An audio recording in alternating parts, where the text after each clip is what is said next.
Chapter 788. Byonghong had never met Wang Jitsa, but many years ago he had once stayed in the Lingyan pavilion for a night, borrowing the light of the white sun flames to carefully examine that portrait for a very long time.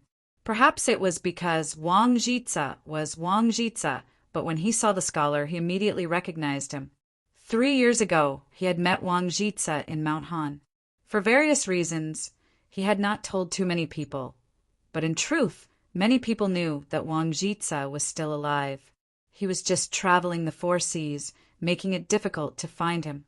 Of course, those people were all important figures like Byonghong, although they were important figures of the present world. Seeing Wang Jitsa with their own eyes still made them feel shock and glory, and Byonghong was no exception. His voice trembled as he asked, "Lord Wang?" Wang Jitsa said nothing. Byonghong calmed his mind and walked to the nearby lakeshore, pointing at the traces of battle. He described his analysis and the scene. Wang Jitsa still said nothing. He calmly gazed at a certain place in the cedar forest, his thoughts inscrutable. Byonghong thought of those rumors and couldn't help but ask, "My lord, the demons are making a ruckus in the south. Are you still not prepared to act?" There was a slightly bulging hill in the cedar forest, its surface covered in snow and cold. The demon lord had died there and was still inside. Wang Jitsa knew, but he was not prepared to tell anyone, nor was he prepared to do anything to the remains of his old friend, just like that person beneath the Orthodox Academy, burying his body into the mountain. What was meant to be gone would eventually be gone, no matter how much one struggled.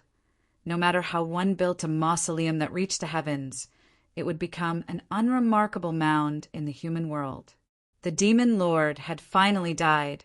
His majesty and his big brother had died many years ago. Wang Jitsa thought of many things of the past, of many old friends, and felt deeply moved. He shook his head and prepared to leave. Byonghong gazed at his somewhat desolate back and advised, "His Majesty Taizong treated my lord coldly, but the people of the world respected and loved my lord. How could my lord bear to abandon them?" Of the storms of the 8 directions, Wang Jitsa had always admired Byonghong the most, but he felt that this person's eye for companions was truly terrible. Now that he heard Byonghong's advice, he smiled and thought that he should advise Byonghong to divorce his wife and not marry. Unexpectedly, when he spoke, he sighed. In this aspect, what right did he have to advise others? In the snowy plains thousands of miles away, the starry river in the night sky gradually revealed its true appearance. Black Robe quietly gazed at the snowy mountains, as if he was seeing an old friend. The wind and snow were like yesterday, cold and austere. He lifted his veil hat, revealing a corner of his face. His skin was suffused with a faint green color of death, but it couldn't conceal his peerless beauty, causing others to be unable to help but guess what kind of peerless elegance he possessed in the past.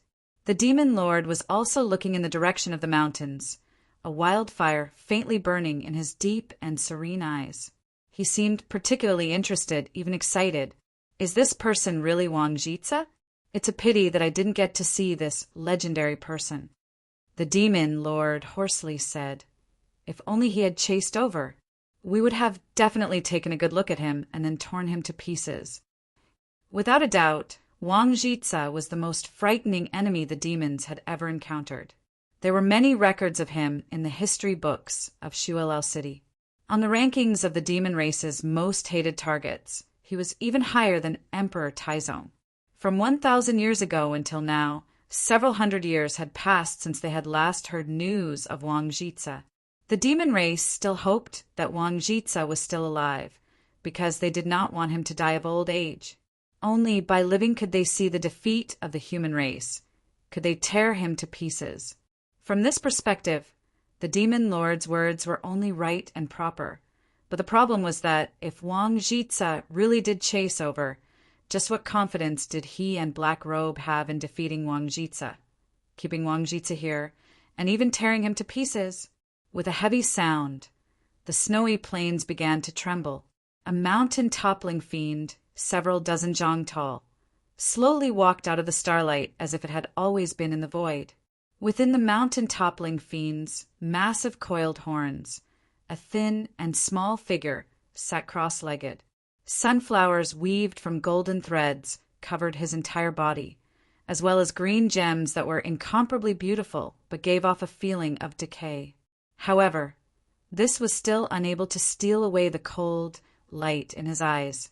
He was the strongest expert of the demon army, the demon commander. As it turned out, he had been hiding in the snowy plains this entire time. 10-some mountainous black figures followed behind him, all of them demon generals. The array the demons had deployed tonight was truly enough to encircle and kill any expert in the world, even a legendary expert. Back outside Shualao City, in the face of such an array, if not for Qin Chongqing delivering his sword from 10,000 li away, Su Li would have almost been ground to death. Even though he had managed to escape in the end, he had still suffered extremely heavy injuries. A sigh brimming with regret seeped out of the demon commander's armor. The 10-some demon generals also had a similar mood. The starlight shone on Black Robe's lower jaw, causing the faint green aura of death to slightly disperse, leaving behind only a beautiful paleness. "Although this person is still alive, he's already dead," Black Robe said to the snowy mountains. His voice was devoid of any emotion, but all the demons present could hear the intense ridicule in it, as well as a sliver of extremely deep hatred. The demon commander's rust-covered armor was covered in a broken breastplate, the edges of which were inlaid with the purest crystals. He extended his hairy hand and took out a cloth-wrapped object from the breastplate. It was very obvious that he was filled with loathing for that object of breeze. Unwilling to hold it in his hand for even a moment longer, he threw it to the ground. The bundle landed on the snowy plains with a muffled thud. Then a pitiful and sharp curse that made one's teeth ache rang out.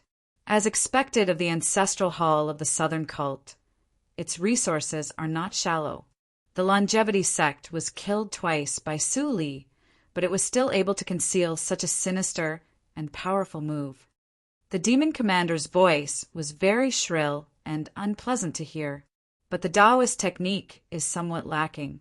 I asked the Yin symbol master of the Council of Elders to make a few modifications, so it should be much more useful. Despite being thrown from several dozen zhang to the cold, snowy plains, that object did not seem injured. It constantly struggled, looking rather like a small beast. The demon lord's gaze fell on that object, revealing an expression of loathing.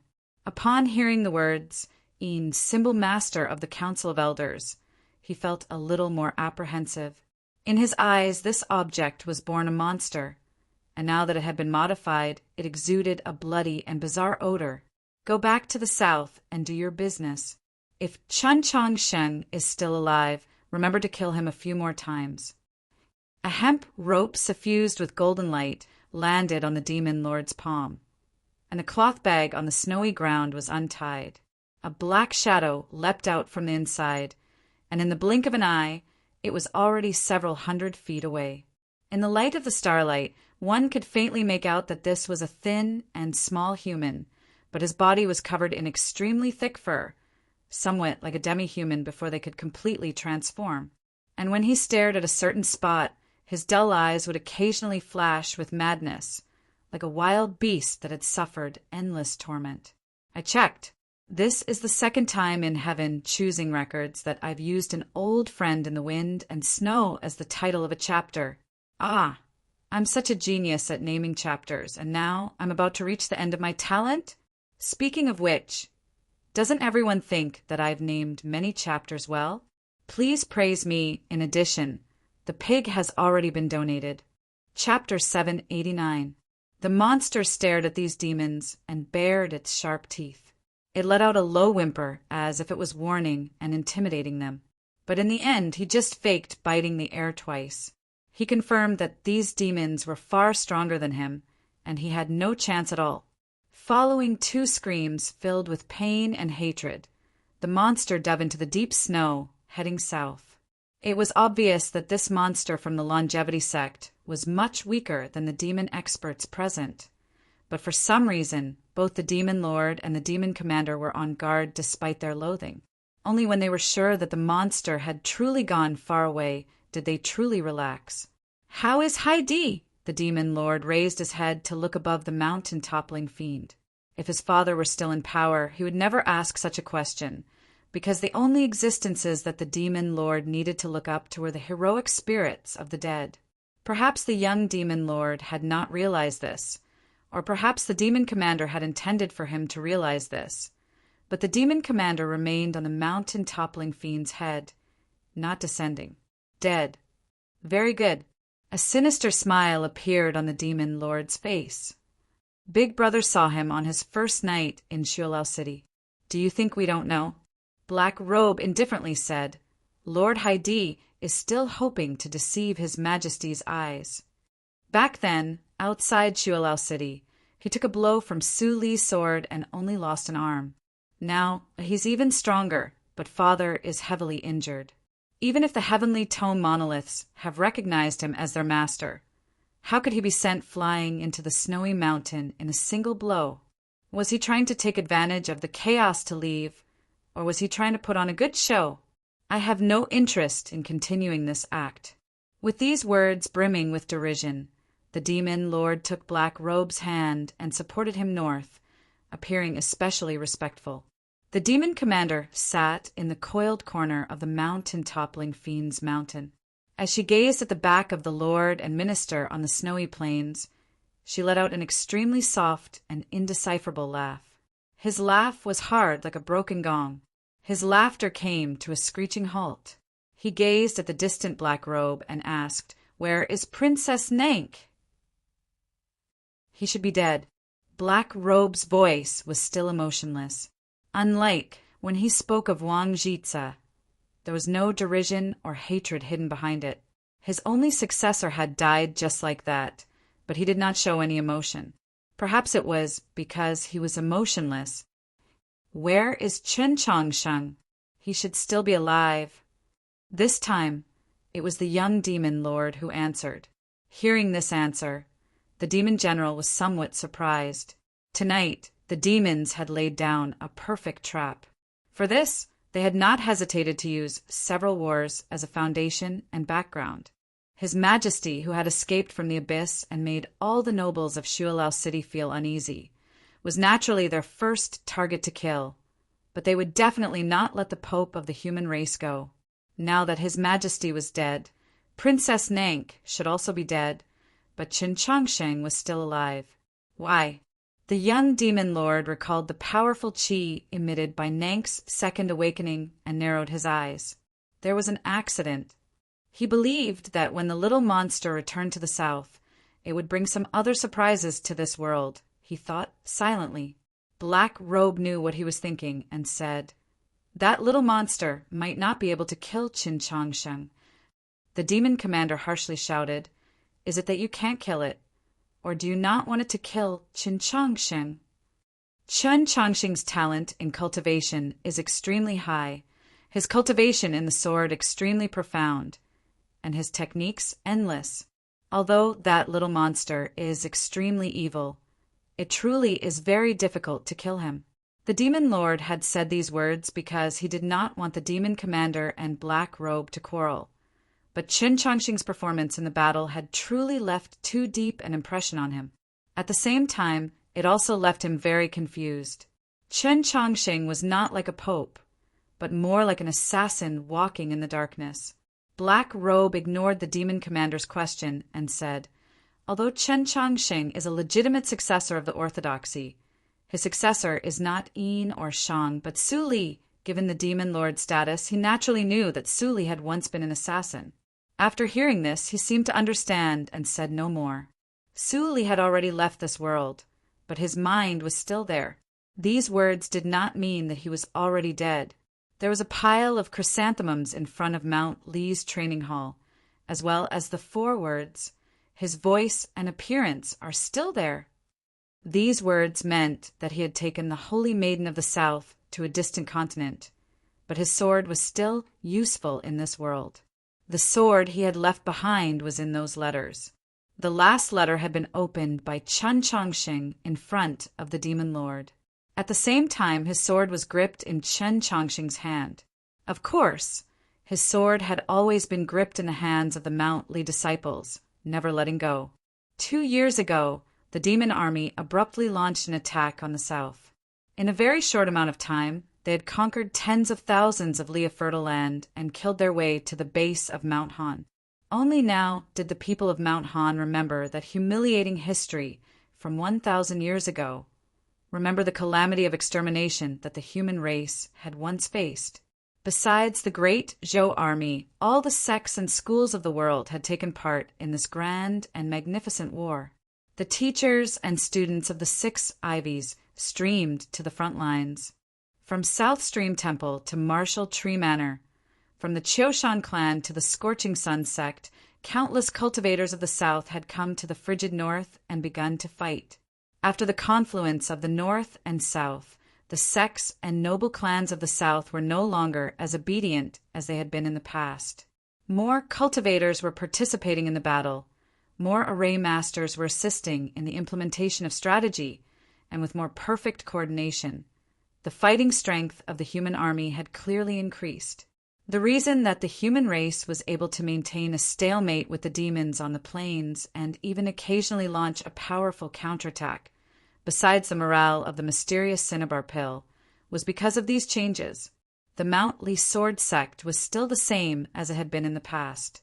The 3 elders of the Sword Hall led Go Hanshi, Guan Feibai, Liang Banhu, and the other second-generation disciples, as well as an even greater number of third-generation disciples to Snowhold Pass, Blue Pass, and other strategic locations to assist the human army in battle. However, they rarely obeyed the orders of the army headquarters, acting on their own for the majority of the time. This sort of conduct naturally drew much criticism, but the Longevity sect currently had no way of influencing Mount Li's decisions. Holy Maiden Peak had been very low-key in the last 2 years, and given the close relationship between South Stream Temple and Mount Li, it naturally would not criticize Mount Li. As for the imperial court, ever since Su Li, the disciples of Mount Li had only ever had eyes for the sword. There was no such thing. No matter how much discussion there was, no one dared to criticize the Mount Li sword sect. Besides these reasons, the primary reason was that they had nothing to say. Snowhold Pass and Blue Pass, guarded by the Mount Li sword sect, were both places where the demons exerted the greatest pressure. The disciples of the Mount Li sword sect fought bitterly on the battlefield, unwilling to fall behind. In a little more than a year, 10-some third-generation disciples had died in battle. Go Hanshi and Liang Banhu had both been heavily injured, and an upper-level star condensation elder of the Sword Hall had held back a wolf cavalry squadron for 2 whole hours in order to cover the retreat of the black-armored cavalry of the Black Mountain Army headquarters. In the end, he had heroically died in battle. Who could say anything against this Mount Li sword sect, other than the hot-blooded Star Caesar Academy? No other sect or school had sacrificed more than the Mount Li sword sect. In stark contrast, the Orthodox Academy stood in stark contrast. Chapter 790. For reasons that everyone knew, the students of the Orthodox Academy were heavily protected by the imperial court and the Li Palace. The clearest example was that the Orthodox Academy had already been recruiting students for 3 years, and the total number of teachers and students had already surpassed 300. However, there were only a few students on the front lines, and they were all clerical jobs. But no one criticized the Orthodox Academy, because everyone could see the malice hidden in the imperial court's arrangements, and they could also understand why the Li Palace was so nervous. More importantly, besides those clerical students, the Orthodox Academy still had people on the front lines. Although that person might have even forgotten his identity, Sumayu, who was overseeing the Orthodox Academy in the capital, would not forget. The priests in the Li Palace responsible for related matters, especially the Bureau of Ecclesiastic Education, would not forget that he was a person of the Orthodox Academy, and a very important one at that. Wolf Ujishio was the strongest expert of the wolf tribe's younger generation. He also had the identity of vice superintendent of the Orthodox Academy.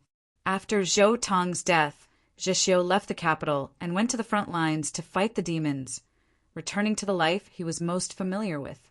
It was unknown if his days in the capital at the Orthodox Academy had left any memories in his life, but it was clear that he did not have the self-awareness of a vice superintendent of the Orthodox Academy. In the past year, he had never once met with the students sent to the front lines by the Orthodox Academy, much less instructed them in anything. But he also did not accept the army's appointment to become the commanding general of the front walls of Blue Pass, nor did he refuse the vice principal of Star Caesar Academy, which had been privately conveyed through the deceived divine General Shuihe to the Black Mountain Army headquarters to train the most elite black-armored light cavalry. Instead, he returned to his old profession in the army: scouts, spies, concealers, assassins. Many names actually had the same meaning. Zhixiu still lived and fought according to his own style. His life had always been composed of countless battles.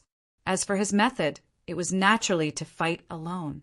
Just like in the past, everyone felt that his method of fighting was too primitive, barbaric, bloody, and low-level. It would be very difficult for him to last too long on the snowy plains, and the news of his death could be heard at any moment.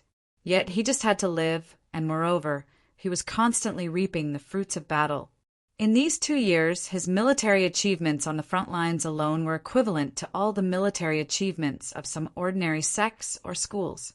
The soldiers of the Black Mountain Army headquarters and Blue Pass once more recalled that saying that had been passed down for many years. Zhixiu was a man born for the sake of military achievements, and now his military achievements were the military achievements of the Orthodox Academy. In these circumstances, who could still criticize the Orthodox Academy? Of the Tensum Army headquarters in the north, there was probably only one person who could compare with Zhixiu in military achievements. Interestingly, Zhixiu was a famous person, while Zhixiu was a nobody. That person had once been a civil servant of the North Expedition Army headquarters. Because of some matters, he had been demoted to 7 Mile Shi Stronghold, becoming an ordinary roaming cavalry officer. Because he was skilled in military strategy, outstanding strength, or perhaps because his luck was too astonishing. During his time at 7 Mile Shi, he and a superior surnamed Chen had led this group of roaming cavalry to create countless miracles, obtaining countless victories, accumulating an unimaginable amount of military merit. However, whether it was because he was arrogant because of his talent, or because he used his power to bully others, or because his temper was too foul, or perhaps it was because he came from the south and not from Zhou, this officer had an extremely terrible relationship with the people in the camp. He would often contradict his superiors and violate military discipline, and the military achievements that he had painstakingly accumulated were often used to pay for his punishments. As a result, he had never been able to smoothly enter the records, so he had never been able to obtain the resounding reputation that Zhixiu had. Logically speaking, with this person's ability and the speed at which he accumulated military achievements, as long as he was just a little more sensible, he would definitely become the focus of the Northern Expedition Army headquarters. It was even highly likely that he would become the youngest divine general of the Great Zhou Army in a few years. However, the important figures of the army headquarters had never given him this chance. Later on, people finally understood what this disregard meant. The deliberate suppression of this young officer had given rise to a great deal of discontent and injustice in the 7 Lishi camp. After a major battle 3 months ago, this feeling finally exploded. The busiest half of 7 Lishi Street had been smashed into ruins by drunken cavalry. What happened next was very simple. That officer had been expelled from the cavalry by a military order from the capital, and even from the Northern Expedition Army headquarters. He had been sent to an extremely desolate place. This place was called Sloping Cliff, located in the southern foothills of Mount Han. This was not a stronghold directly facing the demons, nor was it a necessary route for the transportation of armaments. It was just a remote horse farm that people rarely thought of.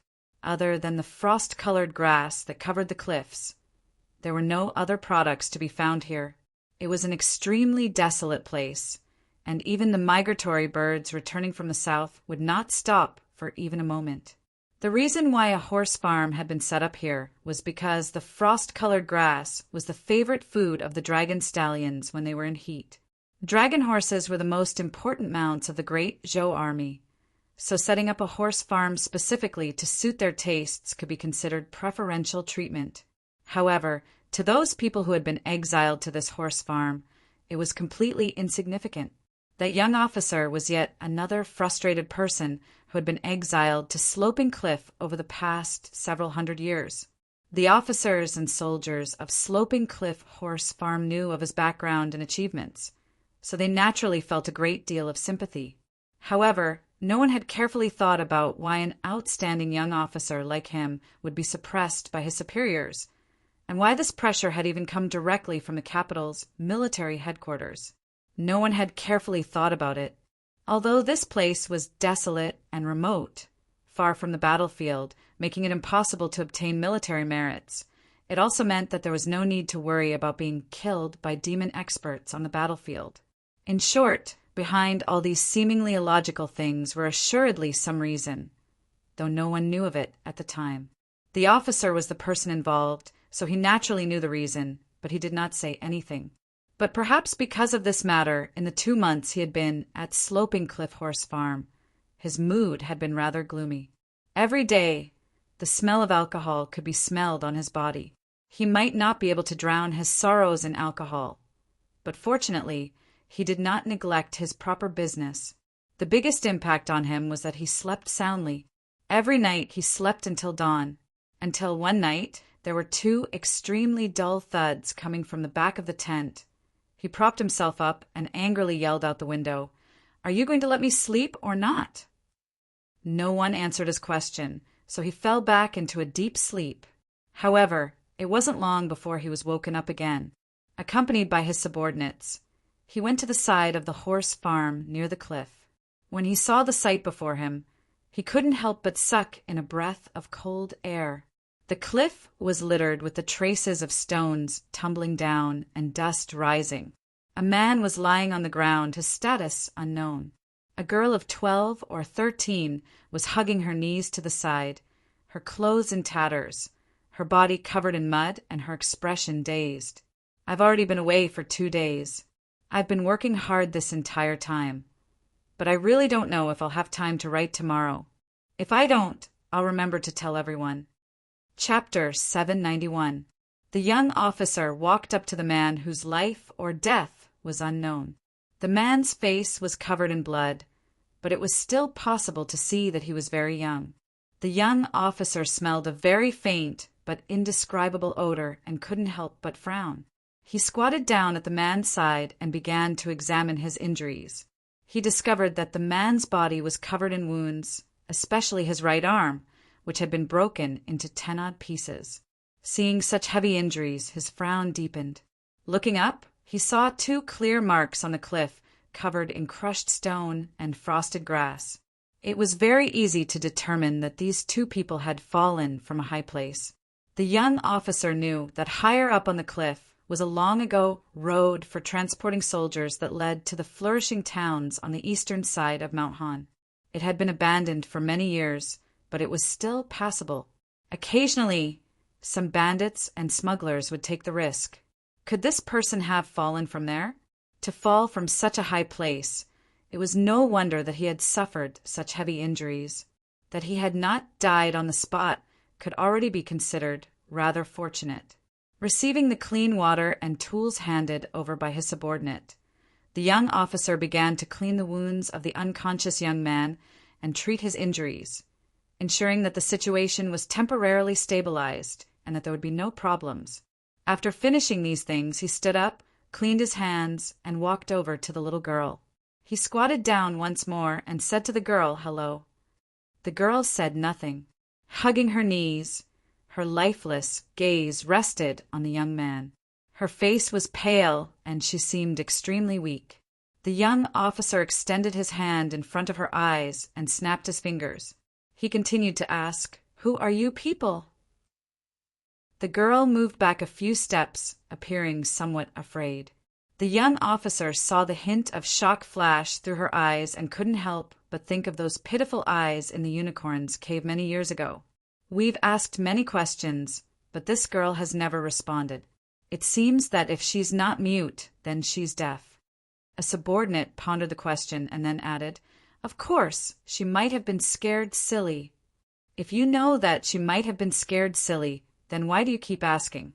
The young officer grumpily said as he got up and walked back to the camp. At this moment, a somewhat weak but very clear voice came from behind him. "Hungry?" The young officer turned around. The girl stared at him in a daze. "I want to eat meat." Hearing this, the young officer stared blankly for a moment, then began to laugh. His fingers once more snapped in the chilly mountain wind. "It's good that you know how to talk and know how to make requests." Autumn in the north was not much different from winter. Sloping Cliff Horse Farm was deep in the mountains, so the weather was relatively warm. However, after a night of northern winds, it still became cold. Fortunately, the Kong beds in the camp had been heated up beforehand, so no soldiers suffered frostbite. On the contrary, quite a few of them suffered burns. They're all so stupid. No wonder they were driven here to raise horses. The young officer reprimanded his subordinates, drove them out, and looked at the corner of the room.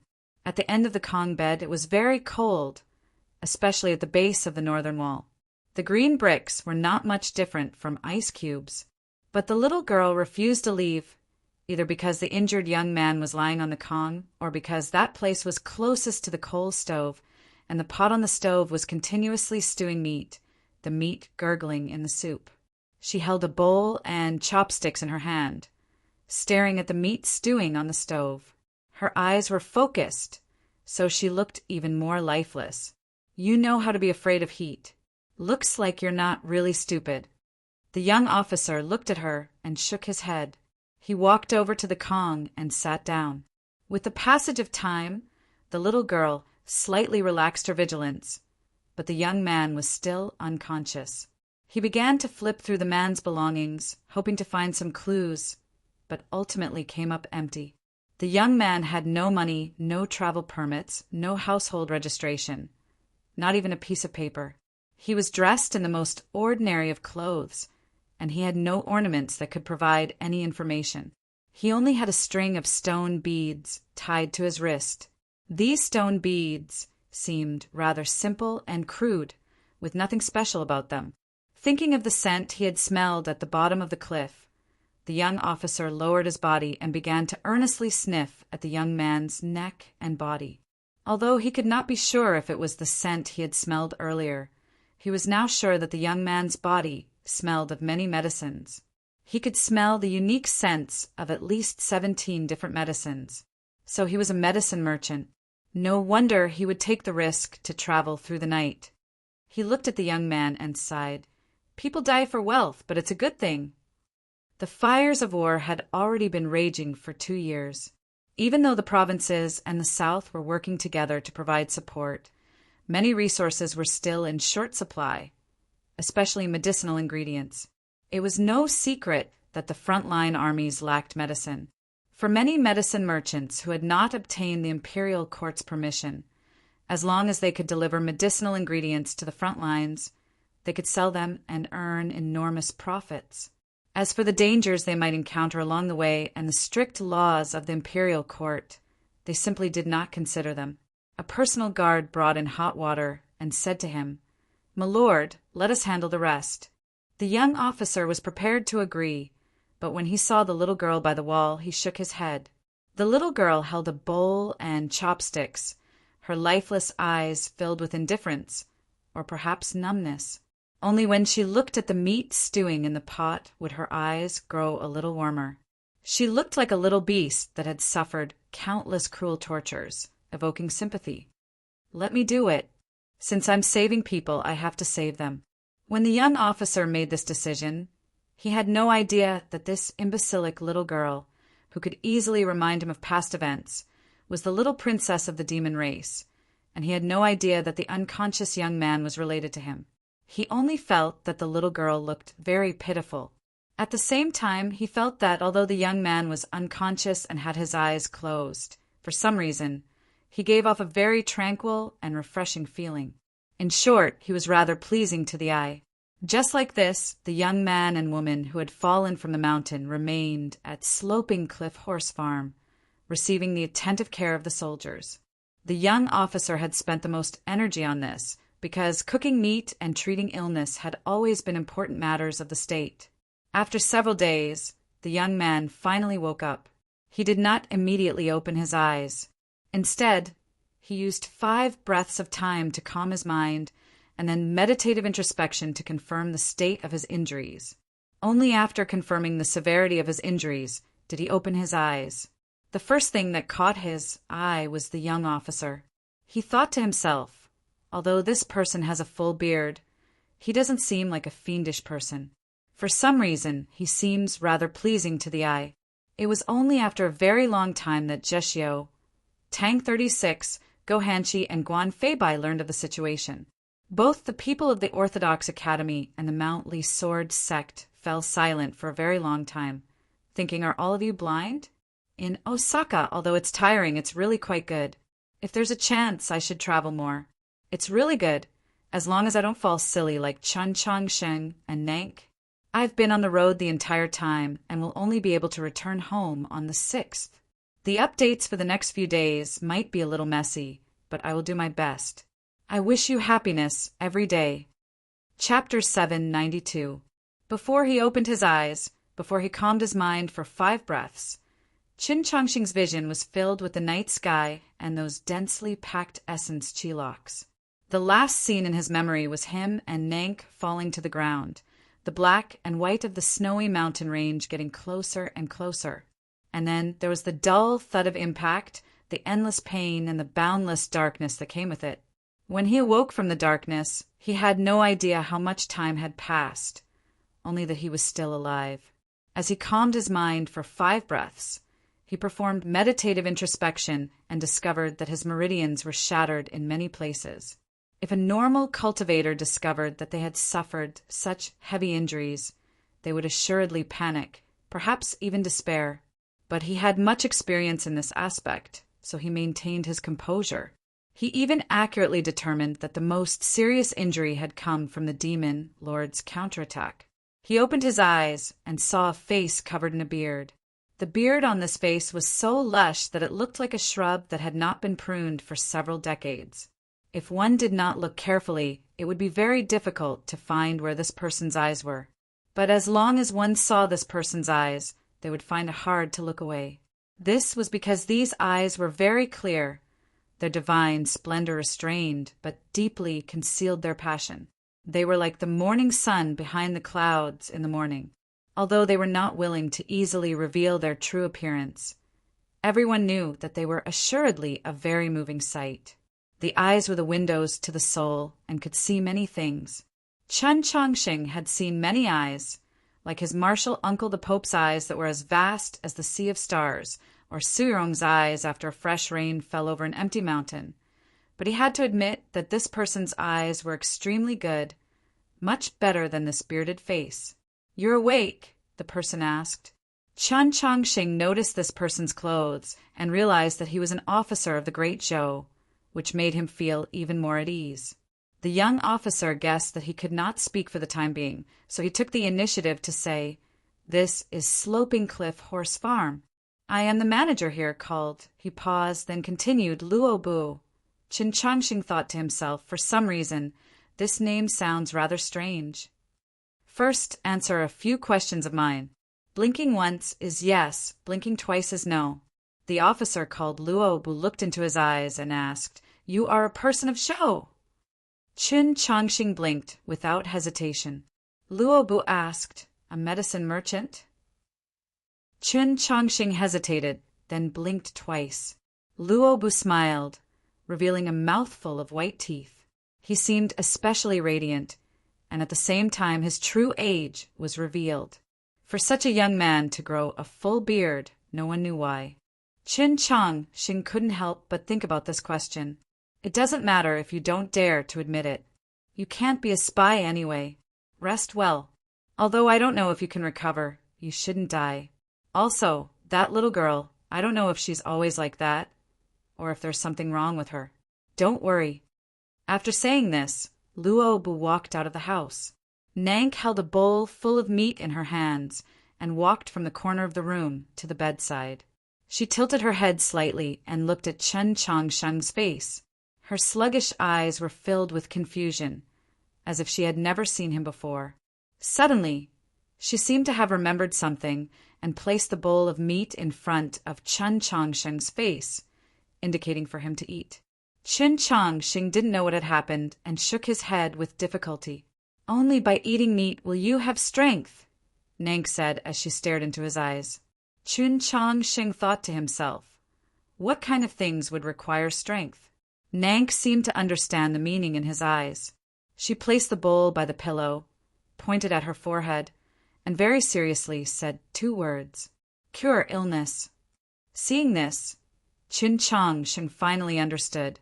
At the end of the night battle in the snowy mountains, in order to break through the demon lord and black robe's arrangements, she had forcefully awakened her soul a second time. In the end, she had still failed to break through that barrier, and her sea of consciousness had suffered severe damage. To explain it in the most ordinary terms, she was now truly stupid.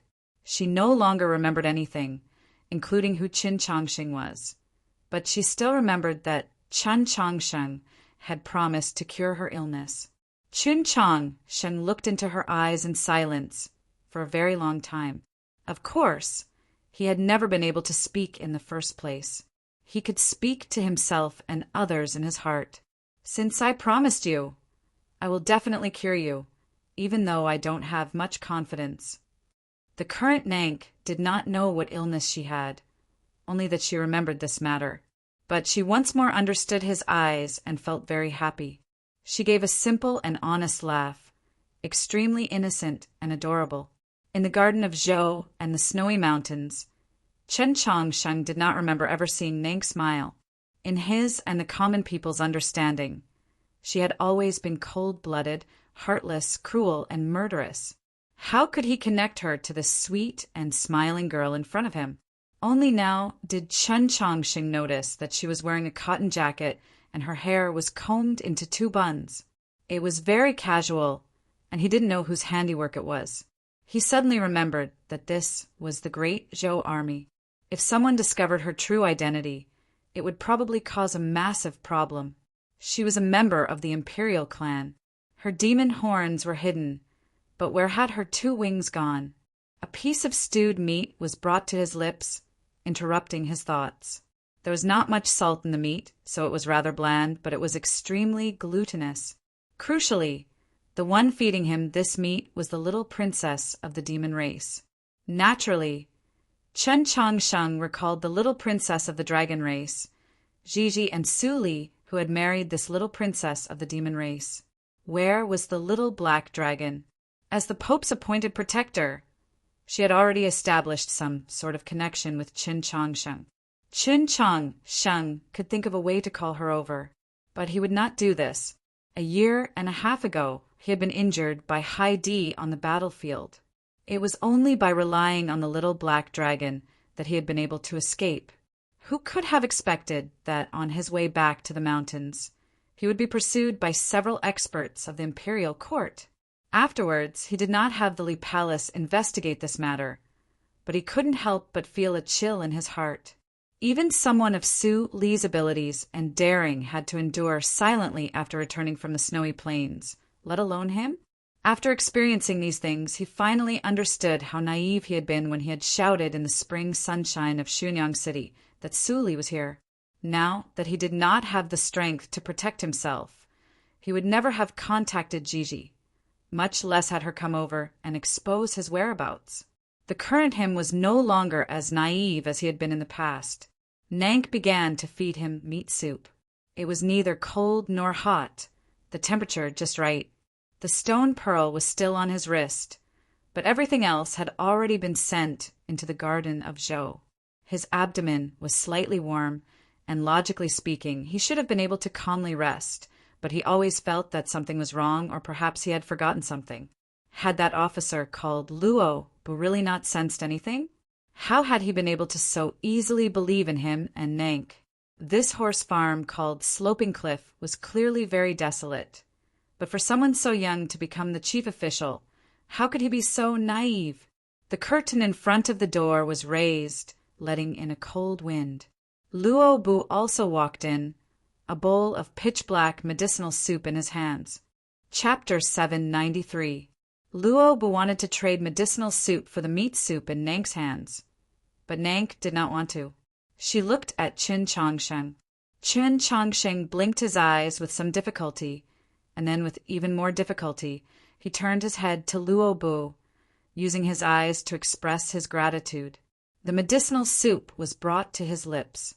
He noticed that the bowl had been washed very cleanly, with no leftover odor, much less any oily odor. Then he smelled the scent of 17 medicinal ingredients in the bowl. These ingredients were far from precious in the capital, but in a remote horse farm like this, they would have been very difficult to prepare. Of course, what shocked him the most was not the cleanliness of the bowl or the completeness of the ingredients, but the medical skill that Luo Bu had displayed through this bowl of medicinal soup. Time slowly passed as the medicinal soup and meat soup swapped places. Qin Changsheng and Nank had already spent their 4th day at Sloping Cliff Horse Farm.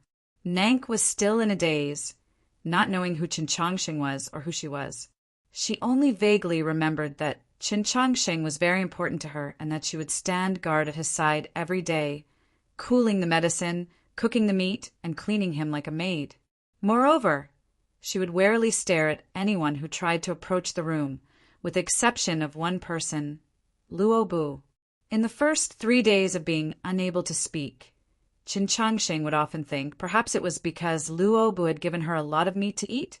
On the 4th day, he was still unable to get off the bed, but his body could already move slightly, like turning around and raising his hand. Most importantly, he could speak. To his surprise, the officer called Luo Bu did not ask about his origins again. Although it was a remote horse farm, there were still many matters to attend to. As the commanding officer, Luo Bu naturally could not always laze around in the room. Many times, the people who came to deliver the medicinal soup were his personal soldiers or other officers of the horse farm. Because of his bloodline, and because he had cultivated the art of following ones since childhood, Qin Changsheng had an innate quality that made others feel close to him. Whether it was the black goat in the Imperial Palace or the black dragon under New North Bridge, they were all like this, let alone these officers with relatively simple minds. In a very short amount of time, he had become familiar with these people. As long as he ignored Nank's gaze, which was like that of a little beast protecting its food, Qin Changsheng's conversation with the officers proceeded very smoothly. He gained a clearer understanding of the situation on the front lines, a more direct understanding of the morale of the army. More importantly, he understood the story of Sloping Cliff Horse Farm and Luo Bu. Anyone who heard of Luo Bu's story would inevitably feel a great deal of sympathy and anger towards the injustice.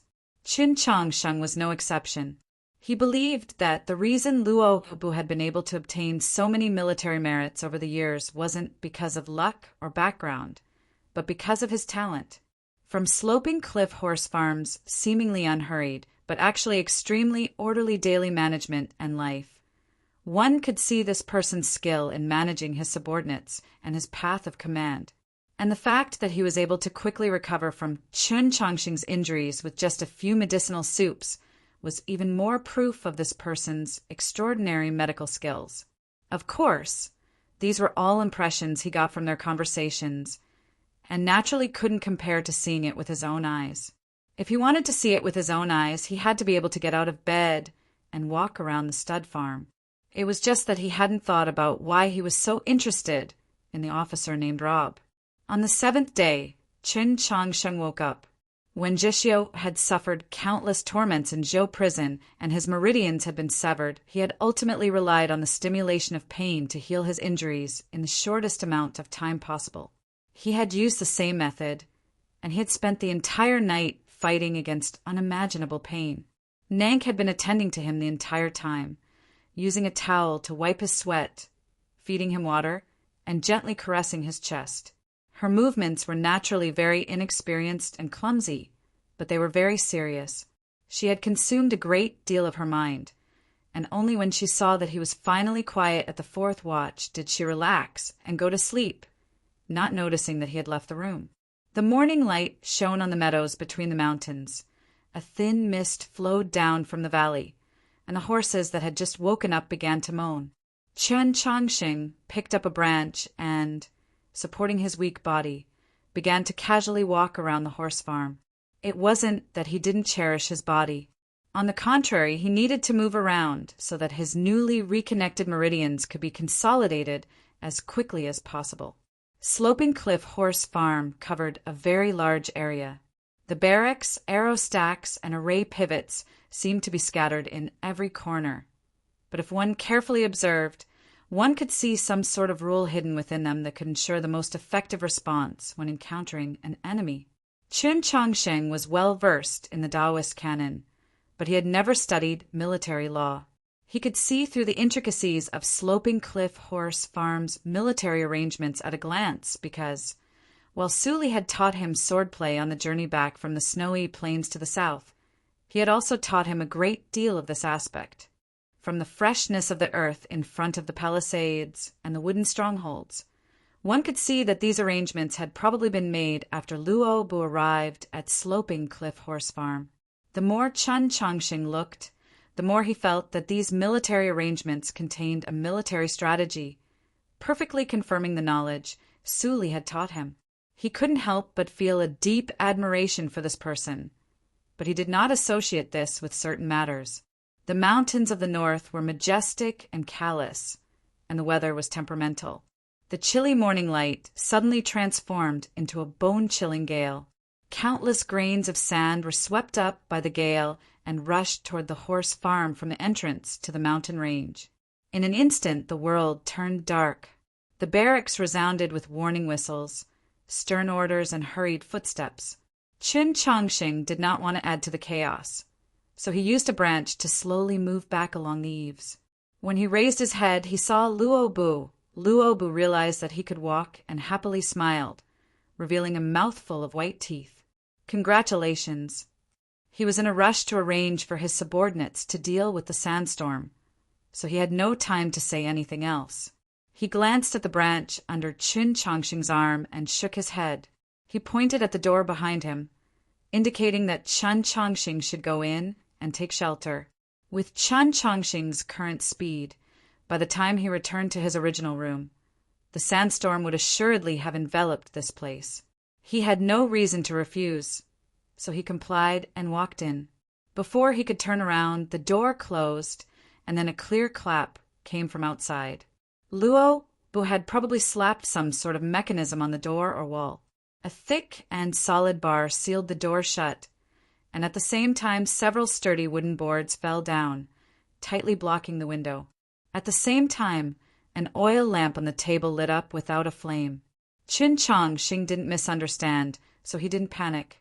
He carefully examined the mechanism within the room and found that the structure was very simple, yet very intricate. Even the most common citizen could operate it. Thinking about it, the entire Stud Farms barracks had a similar arrangement, so he completely relaxed. In the next moment, his gaze was attracted by an item on the table. The faint yellow light fell on the table, illuminating the papers. These were the extremely valuable paper from Shi Province, let alone this remote horse farm. Even the Mount Song Army headquarters did not have much. Some of the papers had ink characters written on them, while others had pictures. Chen Changsheng was not skilled in poetry, painting, or calligraphy, but he was well read in the Taoist canon, so he had a good eye. The characters were extremely well written. The strength of character was hidden under the plump exterior, disdaining to be seen by others. The paintings were also extremely good. One was a freehand painting of spring and autumn, while the other was a meticulous painting of flowers and birds reflecting the world. Whose room was this? Whose characters and paintings were these? In such a remote horse farm, how could someone so extravagantly use the paper from Shi Province, write such fine characters and paint such fine paintings? Chen Changsheng faintly had an answer in his heart. Then he saw the inscription on the two paintings. Chapter 794. The two paintings were signed with the same 5 words. A great general of Sloping Cliff. Upon seeing these 5 words, Qin Changxing's first reaction was that it was very bold, but after a moment he felt very lonely. I am a great general, how proud I am. Alas, I am a great general of the remote, Sloping Cliff horse farm, and a great general at that. Bold and lonely. These two feelings that were very difficult to combine appeared together and vividly on the paper. Chen Changsheng looked behind the desk and saw that the shelves on the wall were covered with books. There were profound interpretations of the Taoist school and also ordinary novels. The common characteristic was that they were all very clean. In a place that was perennially sand-swept, it was extremely difficult to accomplish this, but he could understand why. He had often used this method to clean out the books in the library of the Orthodox Academy. He had already guessed that this was Luo Bu's room, and when he thought about how this person actually carried a rare spatial artifact with him, he became even more curious. At this moment, he suddenly smelled a fragrance. Looking around, he saw that there was a bowl of leftover yogurt on the bookshelf. The yogurt was white and tender, adorned with a cherry and sprinkled with a few sesame seeds. Just looking at it made one's mouth water.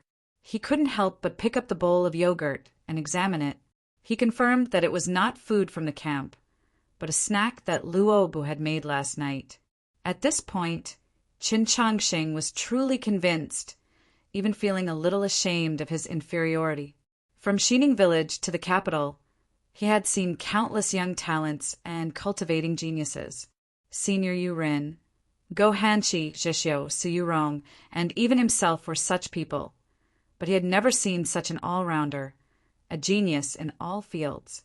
Yes, in Chen Changxing's view, this young officer called Luobu could be described as almost perfect. Fortunately, although this person's medical skills were good, they were still inferior to his, he consoled himself. The whistling outside the window and the pounding of the sandstone gradually grew softer. From the distance came the shrill sound of a bamboo flute, followed by the sound of footsteps. From outside the wall came the sounds of pulling, and the wooden springs behind the door and window sprang open, allowing Luobu to walk in. Sunlight once more shone into the room, scattered by the remnants of the sandstorm, painting the entire scene with an ancient flavor. It was a very beautiful sight. Everything had happened so quickly that Chen Changxing had not even had time to put the yogurt bowl back on the shelf. Anyone who saw this scene would think that he was about to secretly eat the yogurt. Luo Bu probably thought the same. The atmosphere in the house was a little awkward. There was a momentary silence. Luo Bu turned and walked out of the house, saying, "I'm going to look at the grass." The reason the great Zhou imperial court had set up a horse farm in such a remote mountain, like Sloping Cliff, was precisely because the meadows here were covered in frost grass, the favorite food of dragon stallions.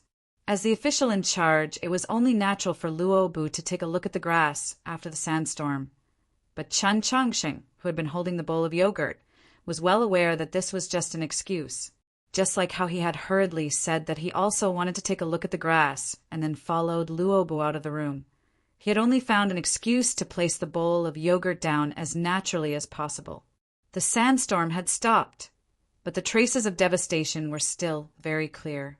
The barracks and stables were not damaged at all, but the two interlocking crossbow huts in the distance needed to be repaired. What was more troublesome was that the frosty grass that covered the mountains and plains was covered in a thick layer of dust. Other than their slightly bad tempers, dragon stallions were basically perfect war mounts. But no cavalry would overlook the importance they attached to the cleanliness of their feed. The frost grass in the mountains was definitely not edible without being washed, and given the number of soldiers at Sloping Cliff, it was simply impossible to manually clean it. Both man and horse could only wait for the rain to fall from the sky. Perhaps for this reason, the several hundred dragon stallions on the meadow by the stream were rather irritable. From time to time, they would whimper and kick at the rocks in the meadow, the soldiers cursing as they cleaned the grass. With the appearance of a figure, the dragon stallions instantly grew much quieter, and the soldiers became even more frightened out of fear. This figure was Luobu. Luobu did not lecture them. He waved his hand, indicating that they should continue with their work. They knew that their general was not in a bad mood today, so they relaxed once more. At this moment, a soldier who had once delivered medicine saw Chen Chongqing at Luobu's side and shouted in shock. Sloping Cliff Horse Farm saving two brother and sister pharmacists who had fallen off the mountain was the most refreshing event in the last few years to these soldiers who had never even seen a demon. Many people knew of this matter and had even secretly gone to that room to see Chen Chongqing.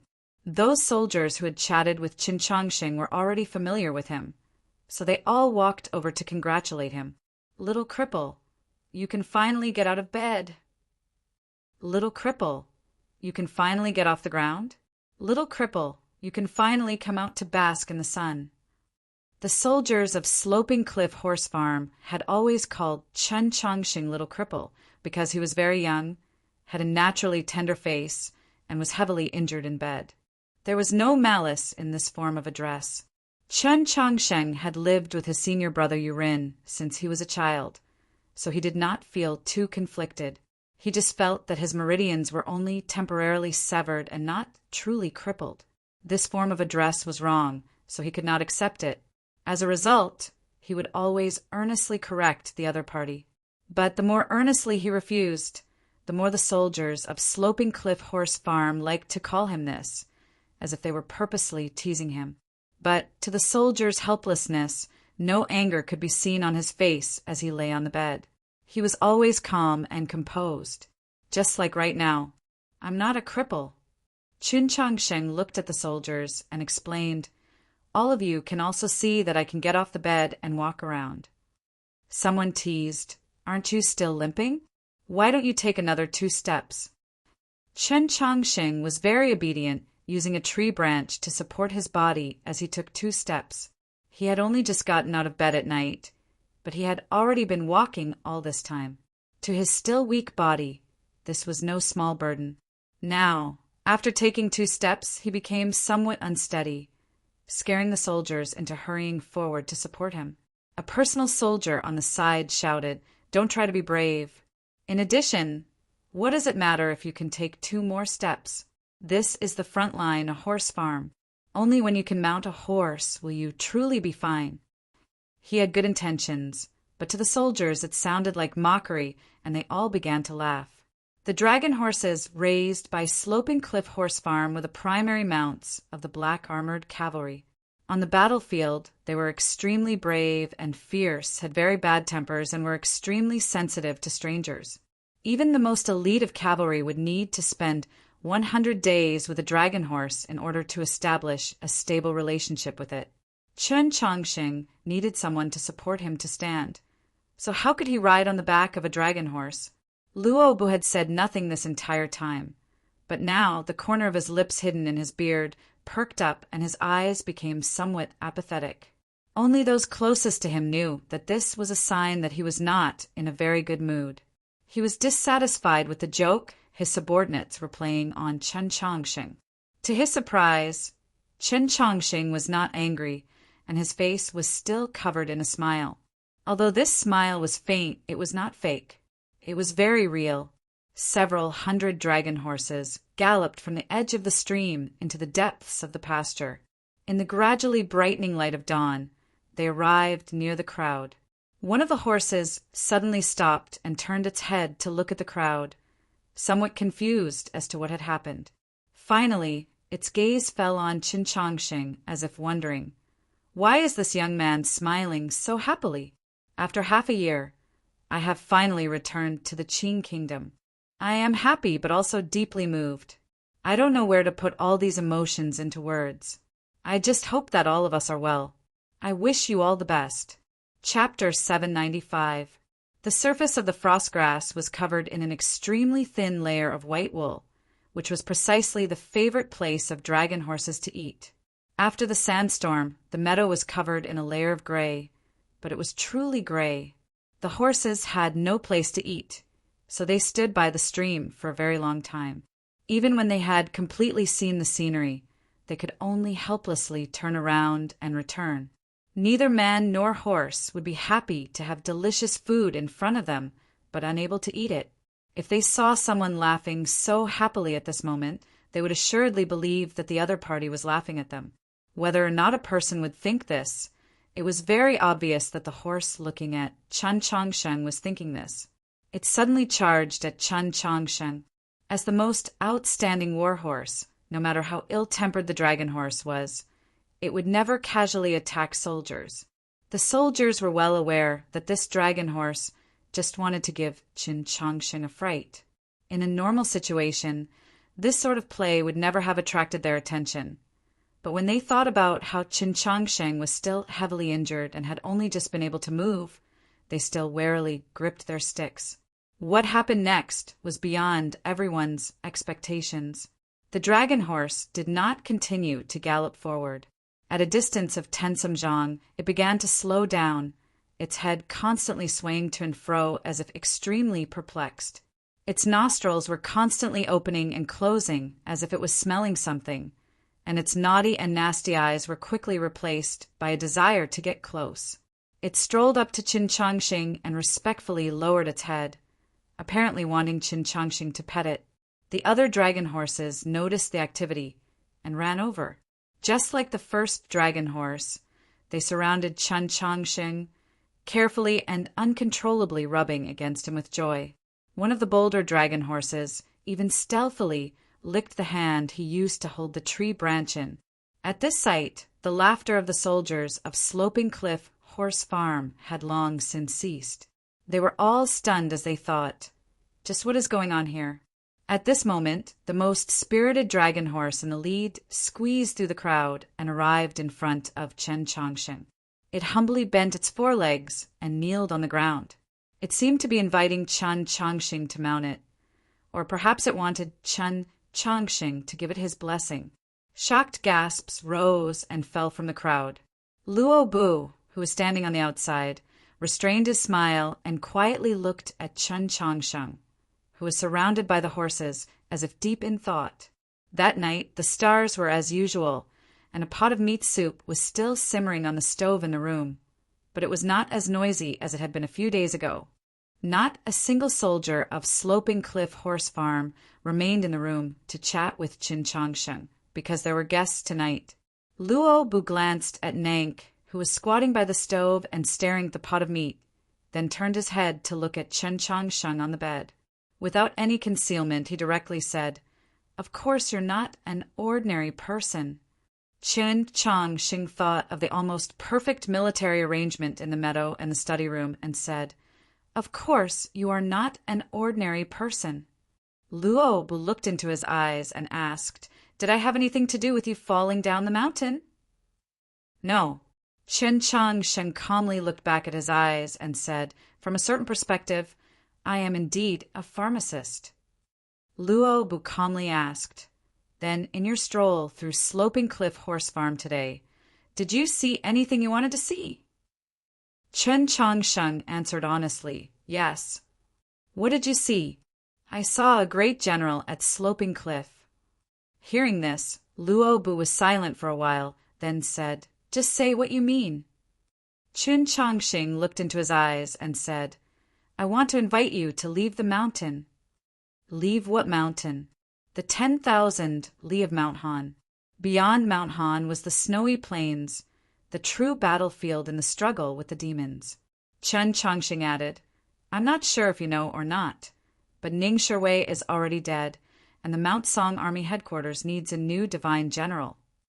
Luo Bu fell quiet, then asked, "Can I understand that you admire me so much that you've decided to push me to the position of divine general of the Mount Song Army headquarters?" Chen Chongsheng said nothing, tacitly agreeing, because this truly was what he thought. At the same time, he noticed that although Luo Bu had been demoted to the desolate, Sloping Cliff Horse Farm, he seemed to be able to grasp information about the higher-ups of the Mount Song Army headquarters. This made Chen Chongqing even more curious about this person's background. If even a pharmacist can decide the position of a divine general, I can roughly understand why the great Zhou dynasty has fallen further and further. Luo Bu smiled at him and said, "Then are you a person of the Prince of Xiang or of the Tianhai clan? Or perhaps you're a secret emissary from the Taoist monastery in Luoyang?" The secret emissaries of the Taoist monastery in Luoyang mentioned at the end were the blue-clothed Taoists at the venerable Taoist Shang Xingzhou's side. After 2 years hearing someone mention his master once more, Qin Changxing felt a little emotional. He did not explain his background to Luo Bu, nor did he explain why he did what he did, because he did not represent the Prince of Xiang, did not represent the Tianhai clan, did not represent any faction of the great Zhou imperial court. He represented the Li Palace, the orthodoxy of the world. He was the Pope, shouldering the responsibility of the entire world. So it was only right that he consider the future of the human race. In his view, for a person like Luo Bu to be placed in a place like Sloping Cliff Horse Farm was truly a colossal waste. I can roughly guess what you're thinking. It's nothing more than wasting talent, or not meeting with opportunity, those old phrases. Luo Bu calmly said, "But you don't know, I came to Sloping Cliff Horse Farm to live in seclusion, or perhaps I was forced to live in seclusion, but in the end, I accepted this on my own." Qin Changxing looked at him and very seriously said, "If you were forced by external forces, perhaps I could help you resolve a few problems." For some reason, the more serious Chen Changxing's expression became, the more relaxed Luo Bu became. Perhaps it was because this made him think of those serious schoolmates of his, and then he thought of that year when Sword Qi filled the mountain. He subconsciously looked at his chest and thought to himself, "In the end, there are some things that I have to resolve myself." He shook his head. "I don't like trouble. I also don't want to make trouble for you, so I won't leave the mountain." Luo Bu calmly and concisely ended this conversation, saying, "In 2 days, when your injuries are better, I will have someone send you off." Chen Changsheng thought this over, then said, "Very well, in the future, if you need anything, come find me." Luo Bu smiled. "I don't like finding people. It's still troublesome." It was a plain sentence, but it was filled with confidence, just like the signature on the 2 paintings. Chen Changxing replied, "The grace of saving my life must be repaid." Luo Bu replied, "Do as you please, there's no need to say it." Chen Changxing said, "A friend of mine once taught me that there are some things that have to be done, but words have to be said even more." Luo Bu felt that these words were rather meaningful. He said, "That friend of yours is either a hypocrite or a true scoundrel." Qin Changxing thought of that friend he had not seen for 2 years, and then thought of how he had not received a letter for half a year. His longing suddenly grew, and he found it difficult to suppress it. He very seriously explained to Luo Bu, "That friend of mine is a hypocrite, a true gentleman." Luo Bu smiled at these words, then turned to Nank and asked, "Is she really your sister?" This question contained a deeper meaning. Qin Changxing had heard it clearly, but he could not give up on Nank, so he nodded. Sometimes a liar is not necessarily an arrogant person, but rather a true person. Luo Bu smiled at him. "I don't know who you are or who you represent, evil or good, but at least in this aspect, I admire you very much." The room grew quiet. There was only the gurgling of the meat soup which was boiling. Nank filled a bowl with meat soup and walked to the side of the bed. At this moment, hurried footsteps came from outside the room. The door was forcefully pushed open, and a bodyguard rushed into the room, shouting something in shock. He was completely unaware that he was about to collide with Nank. Chapter 796. The bodyguard charged straight at Nank. Just when it seemed like his head was about to bleed and the broth splattered, this scene did not occur. Nank continued to steadily hold the bowl of broth as she stood at her original position, but the bodyguard had already passed through her previous position. This was very strange. The bodyguard had no idea what had happened and rubbed his head in a daze. Luo Bu's pupils constricted, because he had clearly seen what had happened just now. Just when the bodyguard was about to collide with Nank, Nank had retreated 2 steps. When the bodyguard had run past, she had returned to her original position. Her advance and retreat had been noiseless, like a phantom, as if she had not moved at all. Not even great General Jean Yulu, who had plowed the fields outside White Emperor City for many years, could achieve such a speed. Even with his vast knowledge, he knew that only one woman in the world could possess such speed, and it could not be her. Luobu calmly glanced at Nank, then turned to the bodyguard and asked, "What's the matter?" "Retreat, retreat, the demons have retreated." The bodyguard gasped for breath, a very complex expression on his face. It was a mixture of joy and bewilderment. No matter how one looked at it, the retreat of the demons was a good thing. It should have been joyous, even joyous, but it had been too sudden. Just like this bodyguard, the vast majority of soldiers in Sloping Cliff Horse Farm, including the Mount Song Army Headquarters, the Black Mountain Army Headquarters, Blue Pass, Snowhold Pass, and even countless people in the distant capital were shocked and delighted by this abrupt news, and then they felt a few strange emotions. In the beginning of this war that had begun more than 2 years ago, the coup of the Mausoleum of Books and the storm that followed in the imperial court meant that the great Zhou dynasty had not made sufficient preparations, allowing the demon army to gain a slight advantage. However, afterwards, the 2 sides entered a long stalemate, with the humans even gaining a slight advantage. The demon army, including the wolf cavalry, had suffered grievous casualties on the snowy plains, and even now they had not gained a single advantage. In these circumstances, why had the demons taken the initiative to retreat? Just what was the demon lord thinking? And what was that military advisor, Black Robe famed for his cunning and resourcefulness thinking? Was this war that had lasted for 2 years just a ruckus? Or was it just a show of strength to stabilize the new emperor's position in Shualao City? Upon hearing this news, Luobu was also rather surprised.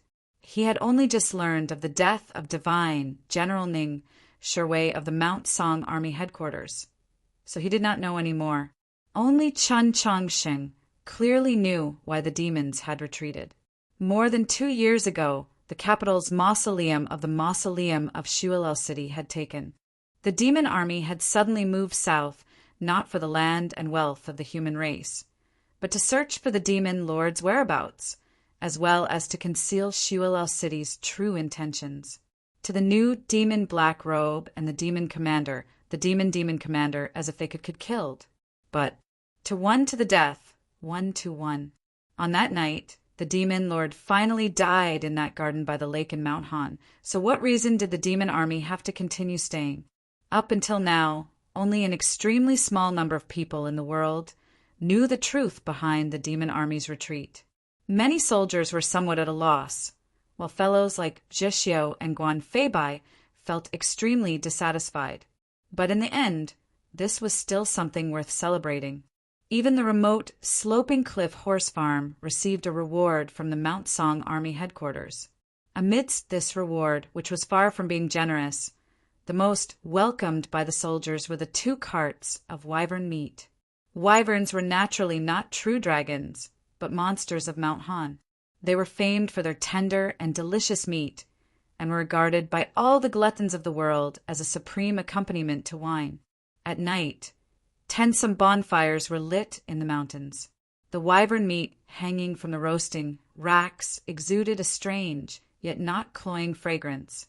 The horses could be faintly heard in the distance. Perhaps the addition of frostgrass at dusk had made these horses even more impulsive. Chun Chongsheng sat by one of the bonfires, a plate in his hands. On the plate were 2 pieces of freshly roasted wyvern meat. The meat had been personally roasted by Nank. The edges were somewhat charred, but they were still edible.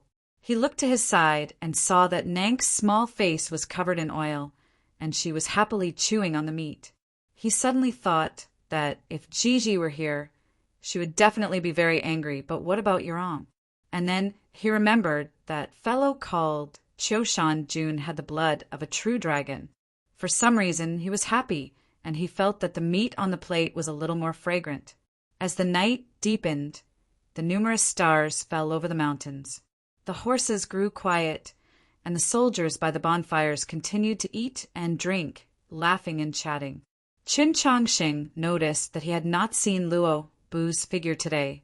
He stood up, looked around, and then walked towards the mountain stream. This mountain stream, formed from the melted snow between the mountains, was extremely clear. It flowed towards the wastelands of the north, different from the vast majority of rivers on the continent that flowed west. The starlight shone on the mountain stream, forming a beautiful silver belt. The frost grass in the mountains was already covered in a thin layer of white wool, and now that it was dyed by the starlight, it seemed to transform into true frost. A figure stood under the starlight, somewhat lonely. Qin Changsheng walked over and sat down next to that figure. Perhaps it was because the starlight was too bright, but the weed-like beard could not completely conceal the true appearance of that face. Qin Changxing once again confirmed that Luo Bu was very young, only a few years older than him. "What are you thinking about?" Luo Bu was not eating meat, only drinking wine. A very exquisite little wine pot was dangled by his 2 fingers, swaying in the night wind and starlight, appearing very elegant and at ease. Hearing Qin Changxing's question, Luo Bu fell silent for a while, then said, "Thinking about the impermanence of heaven and earth." Anyone who answered such a simple question with such a sentence would make others feel a little uncomfortable. But coming from his mouth, there was no such feeling. It was as if he was a person who should naturally speak like this. Of course, if that friend of Qin Changxing's was present, he might still hold his belly and laugh, then use harsh words to thoroughly humiliate Luo Bu. Qin Changxing did not, because he came from Xining village, not Winshui city. Moreover, he often thought about similar questions, though he very rarely spoke of them to others. When the ancients came, the tears of the vicissitudes of time flowed down, ultimately flowing west. He thought of that scroll of time, also known as the Canon of Flowing West, thought of the chains under New North Bridge, thought of the tomb beneath the Orthodox Academy that no one knew about, thought of all the things that had happened in the last 10 years, and gradually he felt sorrowful.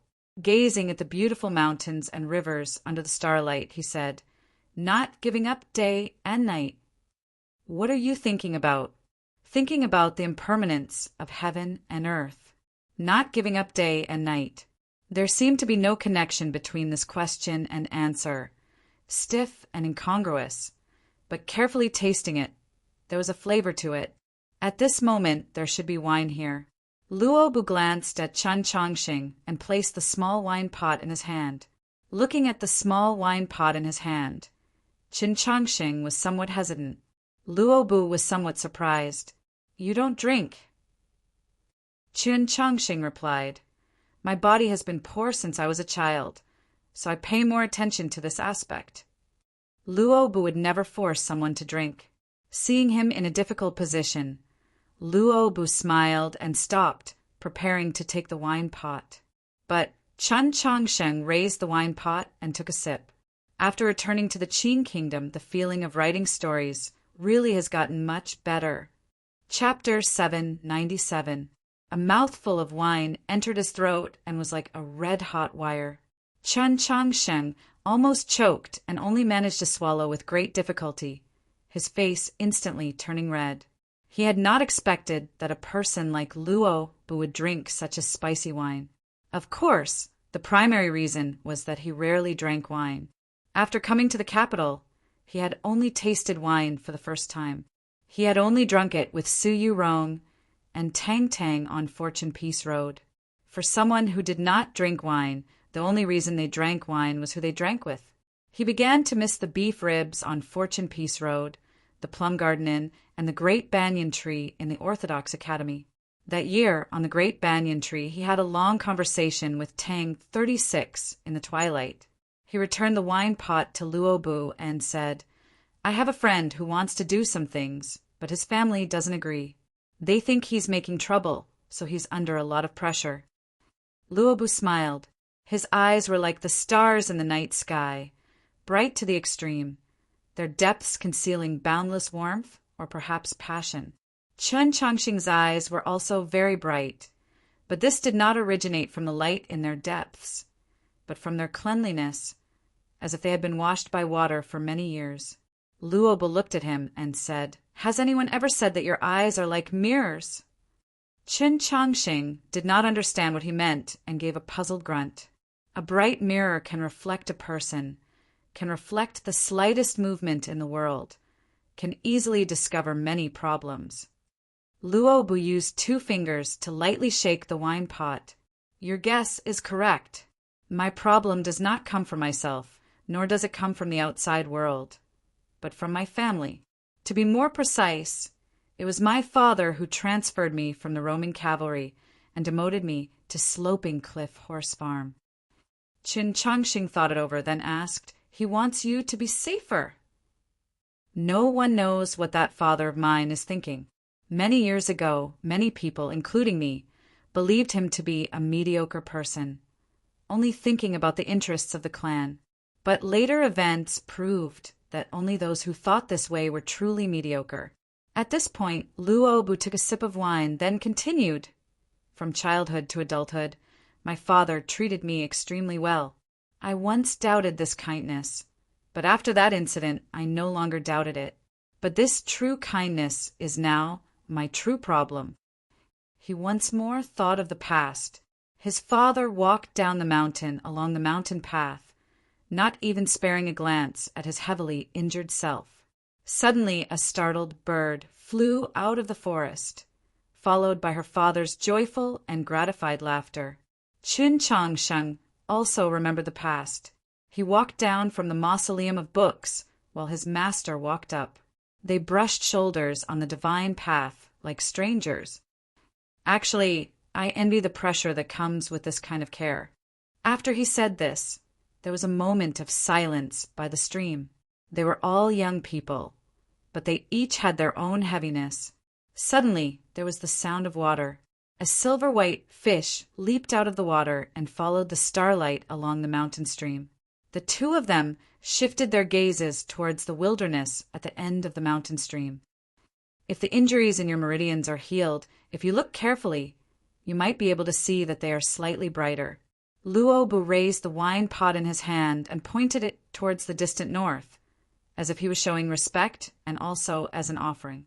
Chen Changxing knew what he meant. When he had followed Su Li south from the snowy plains on the first few nights, he would occasionally see that halo of light in the north. Moreover, Zhexiao, who rarely spoke, had mentioned it several times in the Orthodox Academy. In that night sky, besides the river of stars in the south, there was also a bright celestial body, the legendary moon of the demon race. Drinking wine was a leisurely affair, so drinking wine was naturally chatting. Starting from the moon of the demon race, they chatted about the strictness of Shuilao City, the terrifying abyss, the crazy and decadent tendencies of the demon nobles in art, the emeralds and the demon commander's armor. And then they chatted about the conservatism and dullness of the great western continent. The vast majority of the time it was Luobu who spoke, with Chen Changsheng only occasionally saying a few words in response. As they chatted, Luobu revealed an unimaginable amount of knowledge. Tens of thousands of li of rivers and mountains, tens of thousands of years of time. If Chen Changsheng had not been well versed in the Taoist canon since he was a child and had also traveled tens of thousands of li, he would have had no idea how to respond. But it was precisely because he had been well versed in the Taoist canon since he was a child and had also traveled tens of thousands of li that even though he was not good with words, he could occasionally exchange a few words and argue with them. To geniuses, what they lacked the most was not friends, but someone who could understand what they were saying. Perhaps it was for this reason that this leisurely conversation over wine proceeded very happily. Both Luobu and Chen Changxing were very happy. The longer they chatted, the broader and deeper the topics covered. The more Chen Changxing listened, the more he admired Luobu. Luobu was like a clear pool of water. It didn't seem extraordinary, but it was impossible to tell how deep it was. Just what in the world did he not know? Just who was this bearded young officer? The more Chun Chongqing thought about it, the more he felt that this person was truly extraordinary. Whether it was his knowledge or his demeanor, they were all so admirable. When Luobu began to recount the 5 mistakes Emperor Taizong and Wang Jitsa had made during the great Zhou cavalry's second northern expedition, he couldn't help but recall all the extraordinary people he had met in his life. He realized that Go Hanqi, Zhexiu, Tang Tang, and Sumoyu were all inferior to this person. He even felt that, in some aspects, even Senior Su Li was not necessarily stronger than this person. For a person like Luobu, no matter how happy he was with his soldiers in such a remote horse farm, how could he not feel depressed, perhaps lonely? If he didn't, why would he sit alone under the starlight, far away from the bonfire, and then talk for so long with Qin Changsheng? The more Qin Changsheng thought about it, the more he felt that Luobu could not continue to stay at Sloping Cliff Horse Farm. He should go to the Mount Song Army headquarters. Luobu saw that he wanted to say something, but then hesitated, guessing at what he wanted to say. Smiling, he said, "The demons have already retreated, so what use is there in going to the Mount Song Army headquarters?" Chen Chongqing replied, "There will be a day when the demons will return." A hint of admiration appeared in Luobu's eyes. "There aren't many people as clear-headed as you in the last few years, but I still won't go to the Mount Song Army headquarters. In a few days after I send you to the Mount Song Army headquarters, I will leave." Chen Chongqing asked in concern, "Where are you going?" Luobu replied, "To return to the mountain." Chen Chongqing wanted to invite him to leave the mountain, but he was beginning to miss that mountain. Of course, he had always been thinking about that girl on that other mountain, just like Chen Chongsheng had been for the last 2 years.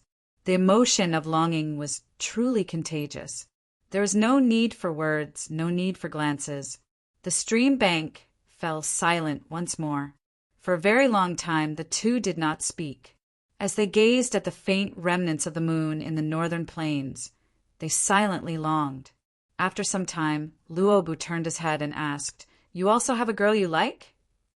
The official WeChat account has made a few minor adjustments. Friends are welcome to explore them. Of course, the column afterward of the night will still be maintained, so that everyone can look back on it and review it in the long years of waiting. In addition, after a year, the WeChat Q&A is about to return to Jianghu. Its primary purpose is to chat with everyone, just like these 2 stupid children by the stream. Everyone can send their expectations, doubts, or questions about their lives and work to the official account. In a few days, I will reply to everyone. The official account number is Mounty1118. Chapter 798. Chun Chongqing nodded and said, "Yes, but we haven't seen each other for a long time." Luobu was very interested and asked, "Does she like you?" Chun Chongsheng felt a little embarrassed and agreed. Luobu slightly raised his eyebrows, saying, "If you have a lover, why don't you meet?" Obviously, he didn't agree with Chun Chongqing's method. To him, the most difficult thing was to have a lover. Since he had feelings for her, he naturally wanted to stay with her forever and not be separated for even a moment. Chun Chongqing thought about it and said, "It's not convenient to meet her, and she has some important things to do." Luobu said nothing more. He raised the wine pot between his fingers and took a large gulp, muttering, "Liking each other, what kind of feeling is that?" Chun Chongqing didn't hear it clearly and asked, "What?" "It's nothing, just drunk talk." Luobu gazed at the wilderness at the end of the mountain stream, as if he could see the mountain peak that was perpetually shrouded in clouds and mist. A faint trace of worry appeared on his face. From the first moment he woke up, the Luobu in Chun Chongsheng's eyes was carefree yet indifferent, downtrodden yet unruly, but he had never seen him like this. That trace of sorrow was very faint, but the beard on his face could not hide it. Why were there so many vicissitudes between his young brows? He really wanted to know Rob's story and what he had been through. "I am a person without a story."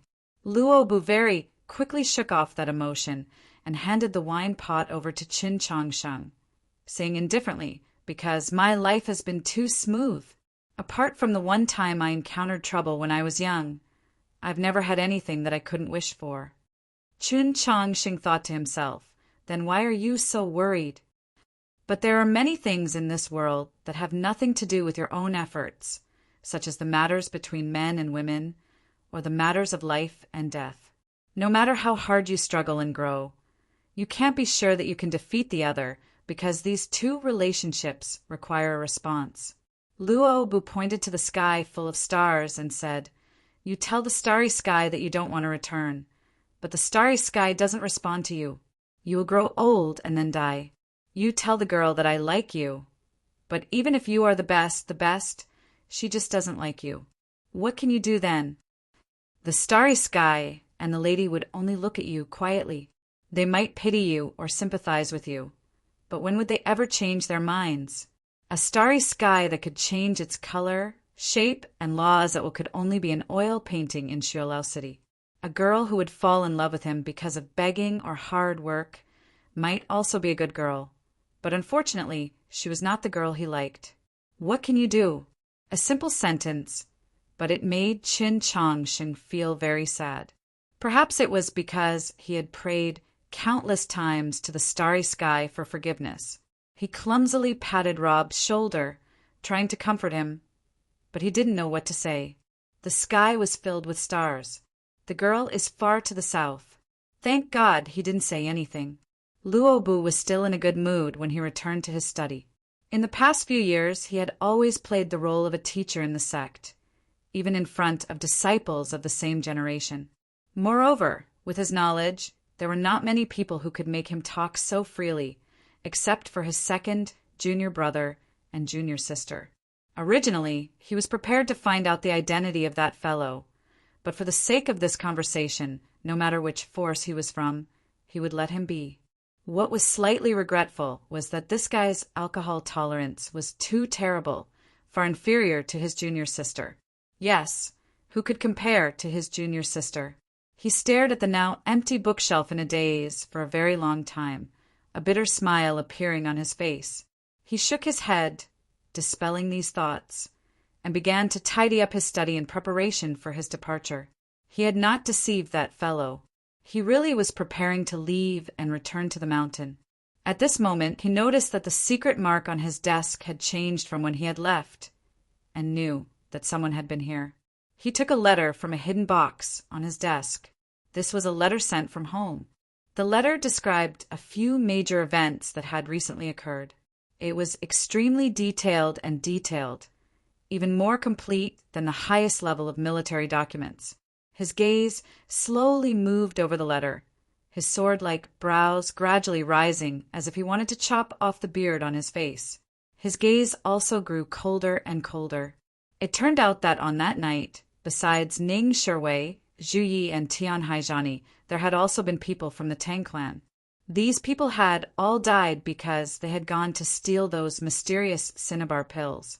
He had long since grown accustomed to the conduct of the important figures of the great Zhou imperial court, but he still felt that this method was very shameless, and a mocking smile appeared on his lips.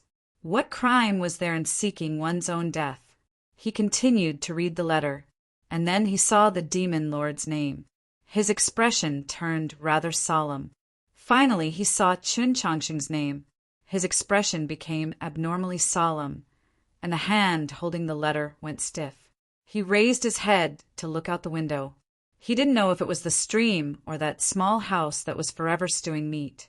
He thought of the marks on that cliff, of that unconscious fellow, of that conversation by the stream, and of the details of that conversation. His expression changed several times. At the start it was a little red, but it did not seem like anger. Soon after, it became a little white, but it did not seem like shock. It was like a drunkard who had drunk too much wine. In the end, all his emotions were replaced by a bitter smile, brimming with self-deprecation. Drinking wine under the starry sky and talking about girls while drinking had always been something that young men loved to do the most. Back in the Orthodox Academy, when Tang 36 did these things, Chen Chongqing had not been willing to accompany him. After tonight, however, he realized that it truly was very enjoyable. He thought, in a few days, when I go to Winshui to see Tang 36, should I bring a few bottles of good wine as repayment for the Tang old master's kindness in giving me the umbrella? Of course, the conversation over wine was the same as the drinking itself. It mainly depended on who the person was talking to. Chen Chongqing felt that tonight's conversation was very pleasant, even somewhat delightful, because the person he was talking to was Luo Bu. This made him think of the candlelight conversation he had with Go Hanqi, Guan Feibai, and the others in the grass hut in the Mausoleum of Books. Of course, tonight's conversation was most similar to his conversation with Su Yorong in that snowy temple. That snowy temple was by the white grass path. The white grass path was in the plains of the unsetting sun. The plains of the unsetting sun was a part of the garden of Zhou. Suddenly, Chen Chongqing woke up with a start, no longer feeling drunk. A few days ago, when he had just woken up from his coma, he felt like he had forgotten something. Now he finally remembered. There were still people in the garden of Zhou. He took a sip of the strong tea that Nank had brought over and asked her to keep an eye on the door. Then he took off the string of stone pearls from his wrist. Among the 5 stone pearls, one was black in color. His spiritual sense rested on the black stone pearl. In the next moment, he felt a chilly wind blow against his face, and it was at the highest point of the Mausoleum of Zhou. As far as the eye could see, the grassland had long since recovered to its original state, a field of green that was very pleasing to the eye. Suddenly, a thunderous roar rose up from all around the Mausoleum of Zhou, and a tide of monsters surged over. That year, he and that girl also saw the same scene. Only the starry sky and the girl, the food and wine, the novels and the movies, the scenery, the universe, the truth, and oneself cannot disappoint. Chapter 799. Chen Chongqing looked around the Mausoleum of Zhou and quickly discovered the people he was searching for. At the very end of the stone path of the mausoleum, the figures of Anhua and the deputy general were extremely clear. In the past, he would have been able to easily use a movement technique to reach that place, but now he could only slowly crawl down. Anhua and the deputy general noticed his figure and incessantly waved their hands, simultaneously shouting something, most likely warning him to be careful. They were rather far away, so Chen Chongqing simply could not hear what they were saying. Moreover, the roars of the monsters around the Mausoleum of Zhou were truly too loud. After some time, he finally reached the end of the stone path. "Your Holiness!" Anhua prostrated on the ground in pleasant surprise, and the deputy general also got down on one knee. Chen Chongqing indicated for them to stand up and said, "My apologies, I've made you wait here for so long." On that night in the garden in the mountains, Demon General Haidi had first attacked, and then the Demon Lord had appeared with Nank. At the most dangerous moment, he had sent Anhua and the Deputy General into the Garden of Zhou, and then he had fallen unconscious from his heavy injuries.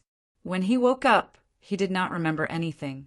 Carefully calculating, Anhua and the Deputy General had already remained in the Garden of Zhou for quite a few days, and he had no idea how they had managed to persist. On that night in the mountains, just as they were about to die in the thick demon qi, Anhua and the Deputy General suddenly realized that they had arrived in a completely unfamiliar world. They had appeared in an extremely grand and lofty mausoleum, surrounded by a boundless grassland and countless strange beasts that were almost extinct on the continent.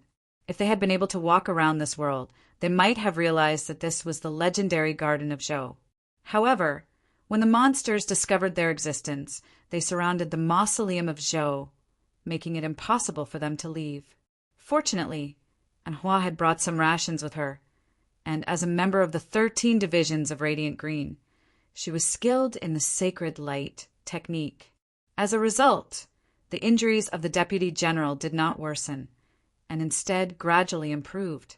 However, one could easily imagine the psychological pressure they had to endure from being surrounded by such a vicious and terrifying monster tide. Today, they finally saw Chen Chongqing. Chen Chongqing said, "I'll take you away now." For some reason, these monsters have never entered the mausoleum, but they also won't let us leave. And Hua looked at the dense monster tide outside the mausoleum of Zhou and said with lingering fear. In her view, no matter how amazing the Pope was, he was still a single person, and a very young one at that. No matter what, he would not be able to deal with so many terrifying monsters. Qin Chang Sheng walked to the front of the stone path and looked at the seemingly endless horde of monsters on the plains. After several years, the Garden of Zhou had already finished repairing itself. The seal of the plains of the unsetting sun no longer existed, and the number of monsters gradually increased, even surpassing the original number. Qin Chang Sheng waved his hand. Countless roars, whether clear or violent, came from the mouths of countless demon beasts, as if countless thunder had exploded at the same time. The deputy general became abnormally nervous, while Hua's face also paled. Just what does the Pope want to do? What happened next was completely beyond their imagination. Countless demonic beasts knelt down at the same time, and like a tide, they spread out in all directions of the grassland, appearing extremely docile. Thousands of gray vultures flew in the air in front of the stone platform, and then flew into the distance. The beast tide gradually dispersed and disappeared into the grassland. In the end, only 2 mountainous monsters were left. If one looked carefully, they would probably be able to see a small black dot in front of them. Is that the legendary monster bull? The deputy general looked at the largest black monster in front of the mausoleum and thought of the description he had read in a book. He had already recognized the other great monster as the mountain-toppling fiend, also a terrifying existence on the ranking of 100 beasts. Although it was very rare on the battlefield with the demons, one would occasionally see this kind of monster in the distance. As for the monster bull, it had truly been many years since it had appeared on the continent. Qin Chang Sheng led them out of the mausoleum of Zhou. As she thought of the previous scene, and Hua gazed at his back, her elegant face filled with admiration and reverence. The Pope had only waved his hand and the monster tide had dispersed. Could this be the Pope's miniature world, just like the Greenleaf world in the Li Palace? They walked down the mausoleum, passed through those stone monoliths that only had their seats remaining, and arrived at the white grass path. The weather was very clear, allowing them to see very far into the distance, but they could not see the temple. Perhaps it was because the monster bull's figure was too massive, blocking their line of sight. Qin Chang Sheng gazed at the single eye of the monster bull and nodded his head. He then greeted the mountain-toppling fiend, and then looked in front of them. Only now did Hua clearly see that the small black she had seen on the mausoleum was actually an earthen yellow monster. This monster was very thin and small. Its fur was tattered and its limbs were incomplete. It looked very pitiful, but for some reason, its eyes always gave people a very cold and frightening feeling. Even though it had already thrown itself in front of Qin Chang Sheng and was hugging his calf and constantly chirping something, it seemed to be especially flattering, just like a dog. The deputy general suddenly thought of a possibility, and his expression instantly became extremely uneasy. With a trembling voice, he asked, "This is an earth monkey?" And Hua had originally been considering whether or not she should treat the monster's wounds. But upon hearing this name, her face instantly paled. Back when the Pavilion of Heavenly Secrets was ranking the ranking of 100 beasts, there had always been a great debate over whether or not the earth monkey should be placed on the ranking, and where it should be placed. This was because this kind of monster that was skilled in concealment did not have particularly strong individual battle prowess. It was far inferior to the innate divine strength of the mountain-toppling fiend, and even less so than the monster bull, which could fight against an army of 1,000. However, all the cultivators would rather face the mountain-toppling fiend and the monster bull than face the earth monkey alone. This was because this kind of monster was far too intelligent, or perhaps it could be said that it was far too treacherous and cunning, and it was also incomparably cold-blooded and cruel. And Hua and the deputy general were truly unable to connect the infamous earth monkey with the dog hugging Qin Changsheng's calf. Chun Chong Sheng rubbed the earth monkey's head to express his affection. Through its strange chattering, he learned of the recent situation in the Garden of Zhou, but he still did not agree to its request to leave the Garden of Zhou and take a look. He had thought many times about how to deal with the monsters in the grassland, and he had even discussed with Su Yorong whether or not he should place them in the grassland he had gifted her. After the seal over the plains of the unsetting sun was broken, not only had the monsters recovered their numbers, their strength had also increased, so they should be able to live in safety.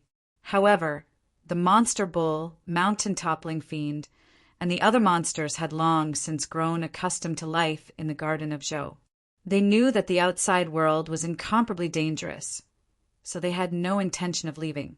Although the earth monkey's body was damaged and its strength was far inferior to before, it still wanted to go out and take a look. To it, the word dangerous was like the most delicious honey. Yet, Chun Chong Sheng could not let it leave the Garden of Zhou. One reason was for its safety, and the other was because he was worried about the safety of the outside world. The earth monkey, somewhat aggrieved, rubbed against his calf, but did not continue to pester him. It did not dare to show any resentment in its eyes, not even daring to be disappointed. Using its 2 forelimbs to support its damaged body, it climbed back into the coiled horn on the mountain-toppling fiend's head and obediently waved its hand at him. Chapter 800. As they watched the monster bull and the mountain-toppling fiend slowly advance into the depths of the grassland, and Hua and the deputy general were speechless for a very long time. After coming to this world, all the scenes they saw were so shocking. Lao General recalled that a certain fellow had once said that the demon marshal liked to sit in the coiled horns of a mountain-toppling fiend. And in the Pope's world, even a crippled earth monkey could sit in the same position. "General, may I know your name?" A voice broke his shocked association. He turned around and saw Chun Chong Sheng looking at him. He hurriedly replied, "This general is Chun Cho." Chun Chong Sheng asked, "General Chin, I've always been curious about something. When you decided to go to Gaoyang village, weren't you worried that your superiors would say you left your post without permission?" Chun Cho bitterly smiled. "I was a criminal general demoted from 7 Li Shi to the Mount Song Army headquarters, so I had nothing to do. At the time, I thought it would be good to save someone, but I didn't expect to encounter so many things." Chun Chong Sheng felt that the name 7 Mile she was very familiar, but he didn't think too much about it. He greatly admired this general called Chun Cho. Whether it was the risk he had taken to send an array master to Gaoyang village to seek medical advice, or the courage and resolve he had displayed when facing those experts. He asked, "And now? Do you still want to return to the Mount Song Army headquarters to work?" Somewhat confused, Chun Cho asked, "My lady's meaning is?" Chun Chongxing replied, "If you go to the Mount Song Army headquarters and become a divine general, presumably no one will be able to keep you idle." Chun Cho froze. Only after Hua's soft reminder did he come to his senses. With a face filled with confusion, he pointed at himself and asked, "I'm going back to the Mount Song Army headquarters to be a divine general?" Chun Chongsheng said correct. Chun Cho felt this to be utterly absurd. He couldn't help but bitterly smile and shake his head. "If this was before I was demoted, I would already be the commanding general of roaming cavalry. If I worked hard on the front lines for another 10 years, accumulating military merit and increasing my strength, I might really have been able to fight for a position in the Mount Song Army headquarters. But right now, he was only a deputy general, the lowest ranking general. He was 6 levels away from the position of a mortal general. What else could he say? In the end, he could only sigh. He had always felt that his father had given him a bad name. As the saying goes, it's hard to reward a person with merit, so it can only be left in the file to slowly age. Otherwise, why would that fellow have been demoted to Sloping Cliff, and why would he be in his current situation? Chun Chongxing suddenly realized that he didn't know what to say next. If his friend were not in Wenshui City, but here, perhaps everything would be much simpler. That friend would assuredly pat Chin Cho on the shoulder and heroically say, "Who is Chin Changshem?" If he says you can do it, even if you can't. This was the reason. But Chen Changsheng himself couldn't say such a thing. Fortunately, there was someone beside him, and Hua walked up to Chin Cho and whispered a few words to him. Only then did Chin Cho realize that the one who wanted him to become a divine general was not some swindling priest from some minor Taoist church, nor was it some insatiably greedy clerk from the ministry of the army, but the Pope. His eyes brightened, then quickly turned blank. His emotions were very complicated, and Hua knew that this was a reaction from receiving a massive mental blow.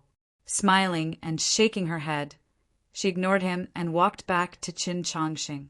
The Li Palace had never interfered in the affairs of the imperial court, and in the last few years it had kept an extremely low profile. Logically speaking, even if Chen Changsheng was the Pope, he still could not casually arrange for someone to become a divine general of the Mount Song Army headquarters. And just as Chin Cho had said, in both seniority and background, he was clearly not a suitable candidate. But to Hua, this was not a problem that needed to be considered. From the snowy mountains to this place, from knowing the origins of the cinnabar pill to dispersing the monster tide with a wave of his sleeve, Chen Changsheng's image in her heart had become incomparably sacred and lofty. She was now Chen Changsheng's most loyal believer and follower. To put it another way, if Chen Changsheng were to tell her that tomorrow morning the sun would rise in the west, she would assuredly wait the entire night just to glance at the horizon. If she discovered that the sun was still rising in the east, she would wonder if she had misheard or if she had gotten the wrong direction. "You and Chin Cho will go together to the Mount Song Army headquarters." Chen Changsheng said to her, "I will write a letter for you to carry on your person. In addition, there are some other matters that I must trouble you with." And Hua felt overwhelmed by the Pope's orders, but she also felt an enormous pressure, like she was standing before an abyss. Her voice trembled as she replied, "Yes, Your Holiness." Chen Changsheng looked at her face and found it rather familiar. His mind stirred as he asked, "How are you related to Archbishop and Lin?" And Hua's expression became even more modest as she softly replied, "Archbishop and Lin is my aunt." Chen Changsheng did not continue to ask. Whether it was the orthodoxy or the imperial court, they were all matters between people, so there was no need to say anything more. His gaze followed the white grass path, but he still did not see that temple. He thought to himself, could it have been destroyed by the shards of the sky that year? If he had the time, he should go and investigate. Then he confirmed that the things he had left here were still intact. Without further delay, he brought in Hua and Chin Cho away. The wind, blowing through the mountains, was a little colder. The stars in the night sky quietly watched the three people by the stream. And Hua and Chen Cho had no experience with spatial shifts, so they couldn't help but be dazed for a moment. It took some time for them to calm down. "Your Holiness, where are we?" And Hua asked.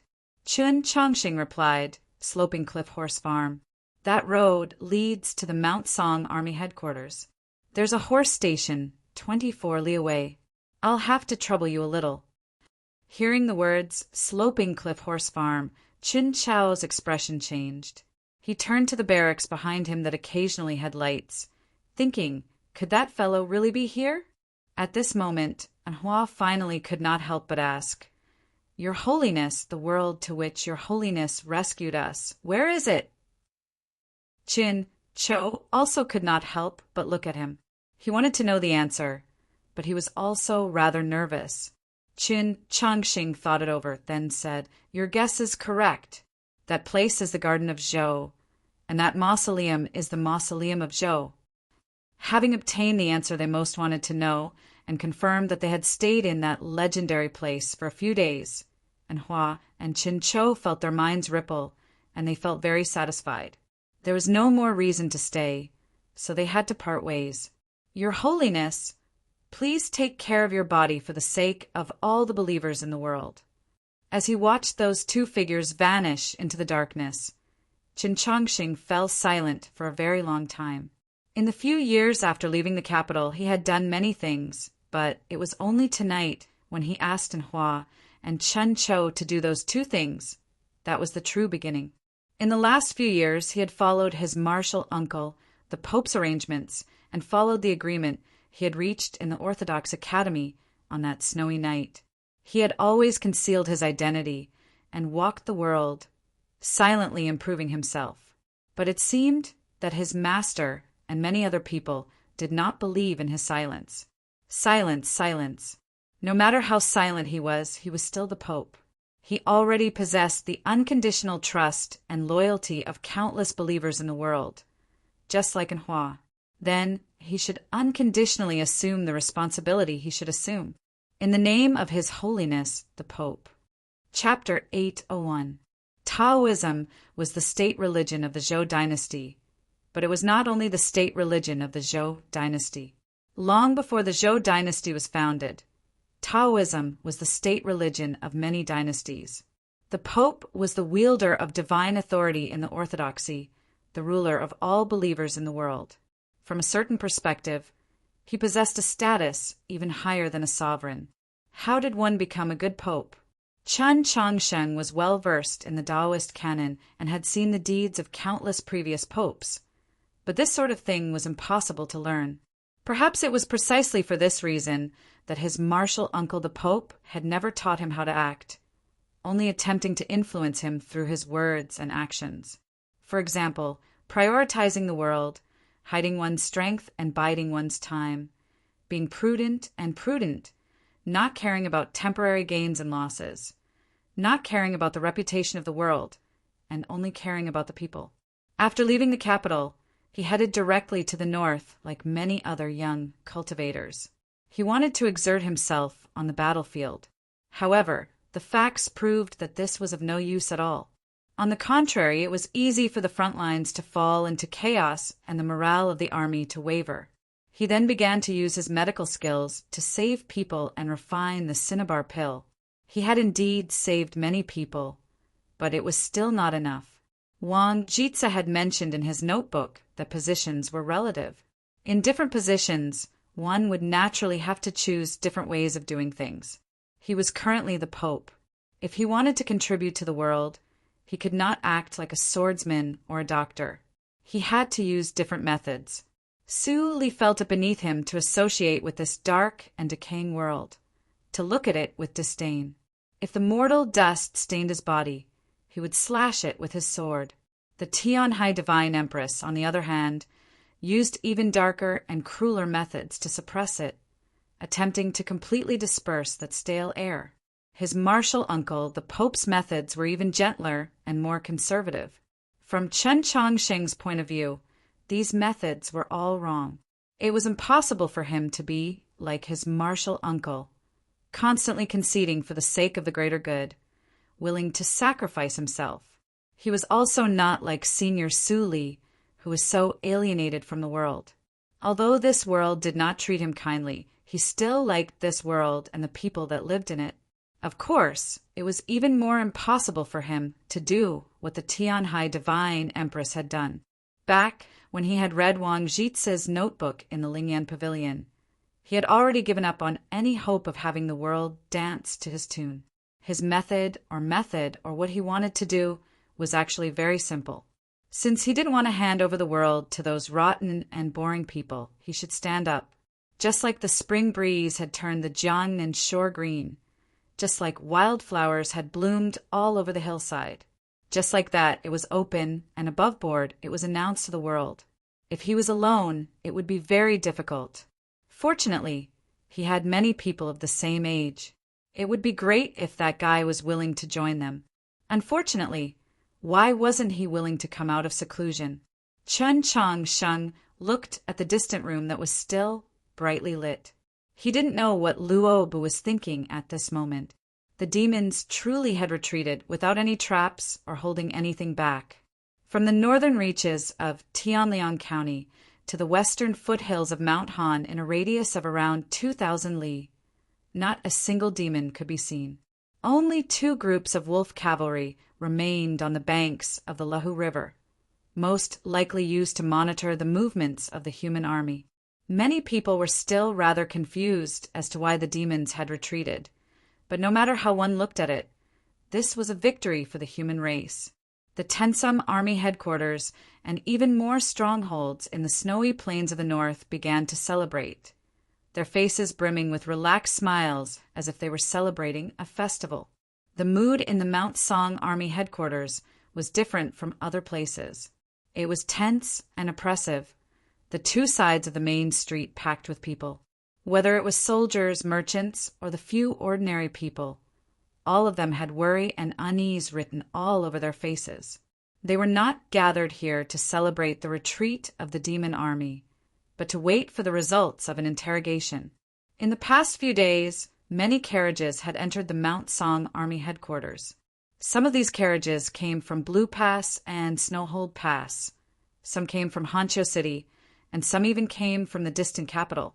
Each carriage represented a truly important figure, because Ning Shirwei was dead. On a certain night, he had brought his bodyguards and left his camp, vanishing without a trace. Later on, his corpse was found to be badly mutilated. Crucially, he had not died on the battlefield of the snowy plains, but in an extremely remote mountain range. A divine general had mysteriously died, so it was naturally necessary to investigate the truth. The soldiers, merchants, and people on the street also wanted to know what had happened. They had no idea that many other people had died on that night. The newly appointed clan master of the Zhu clan, Zhui, the second-generation descendant that the Tianhai clan had focused on nurturing, Tianhai Zhani, and the Tang clan's 17th master had all died on that frigid night, just like Ning Shirwei. With so many important figures dead, there was naturally a need for even more important figures to investigate. 2 divine generals had come from Snowhold Pass and Blue Pass. A truly important figure had come from the Tianhai clan, Clan Master Tianhai Qinwu's younger brother, Tianhai Qinwen. However, he was not the person with the highest status in the Mount Song army headquarters, as the Prince of Zhongshan had come from the capital as an imperial envoy from the imperial court. Only the Zhu clan of Tianliang County, because 2 generations of clan masters had passed away, did not have any other powerful figures. Its power had sharply declined, so it had only sent a random person. Presumably, this person would only be able to sit in on the investigation. When these important figures came to the Mount Song army headquarters, their first priority was naturally to investigate the deaths of Ning Shirwei and the others. But it was obvious that the most important thing was that position. The position of the divine general of the Mount Song army headquarters. When the divine empress was still in power, the war against the demons had not proceeded smoothly, but the army was still no weaker than it had been at its peak. It had 38 divine generals. In the coup of the Mausoleum of Books, Xue Xingchuan, Tian Chue, and other famous divine generals had died one after the other. Afterwards, the struggle in the imperial court had been equally fierce, a storm raging. Now only 23 remained. The capital and Luoyang needed divine generals to stand guard, and even fewer divine generals could be left in the north. On the snowy plains beside Snowhold Pass and Blue Pass, which had special statuses, the other armies only had 1 divine general.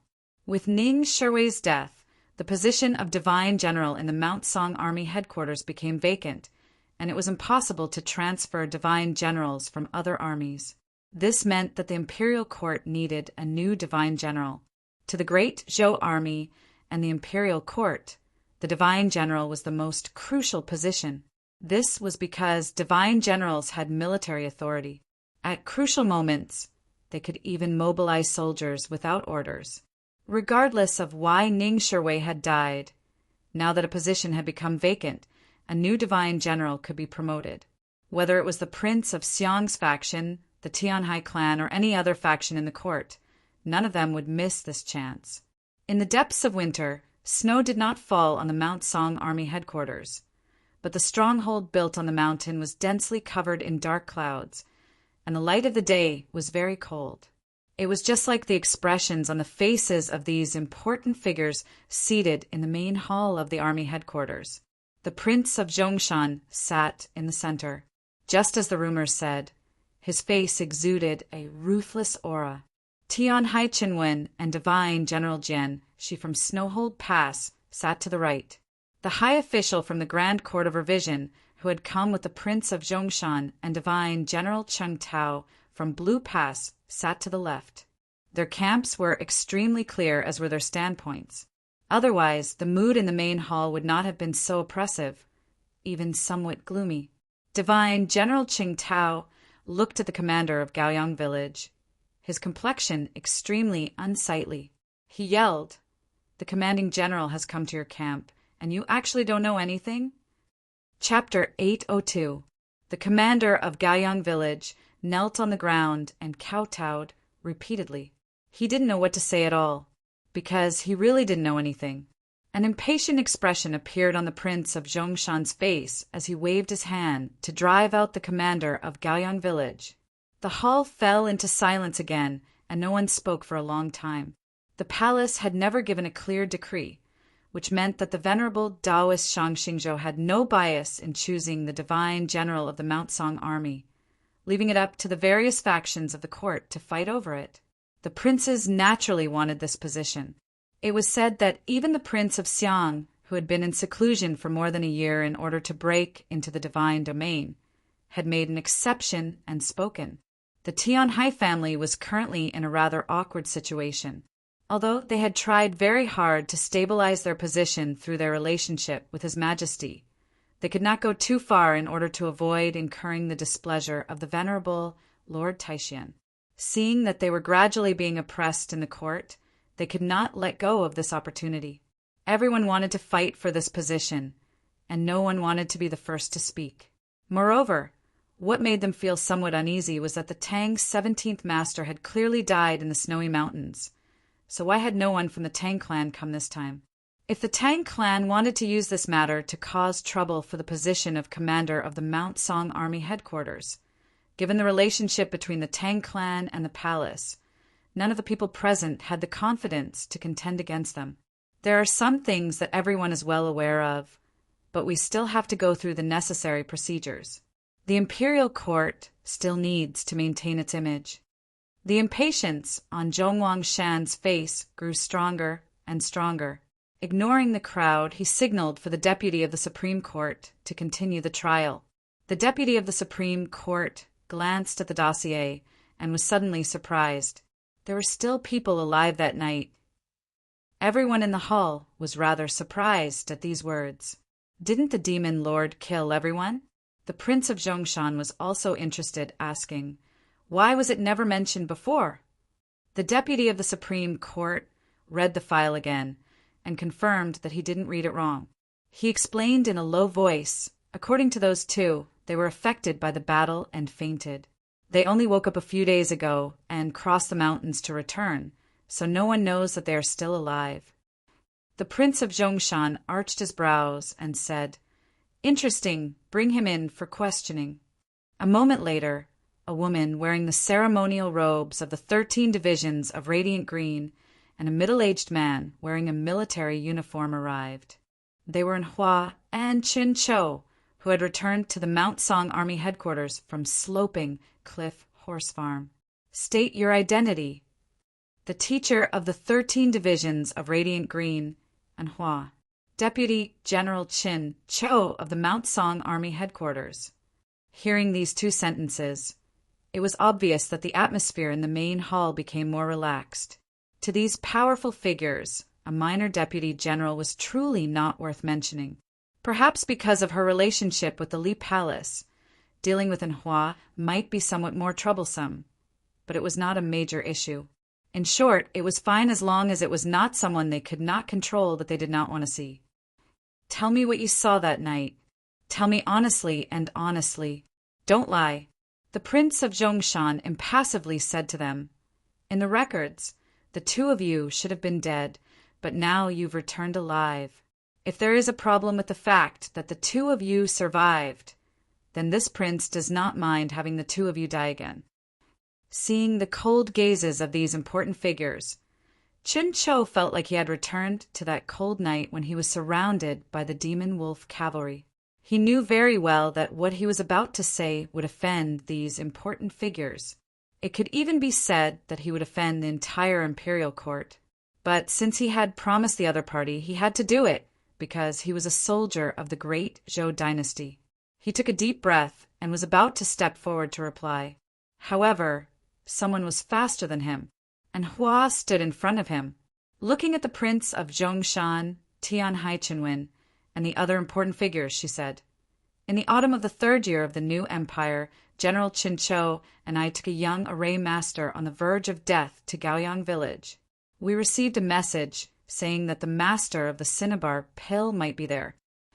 Her voice was very calm, very clear, and very unhurried. She spoke from Songyang to the lake garden being surrounded. The events of that night had only just begun, but a conclusion could already be drawn.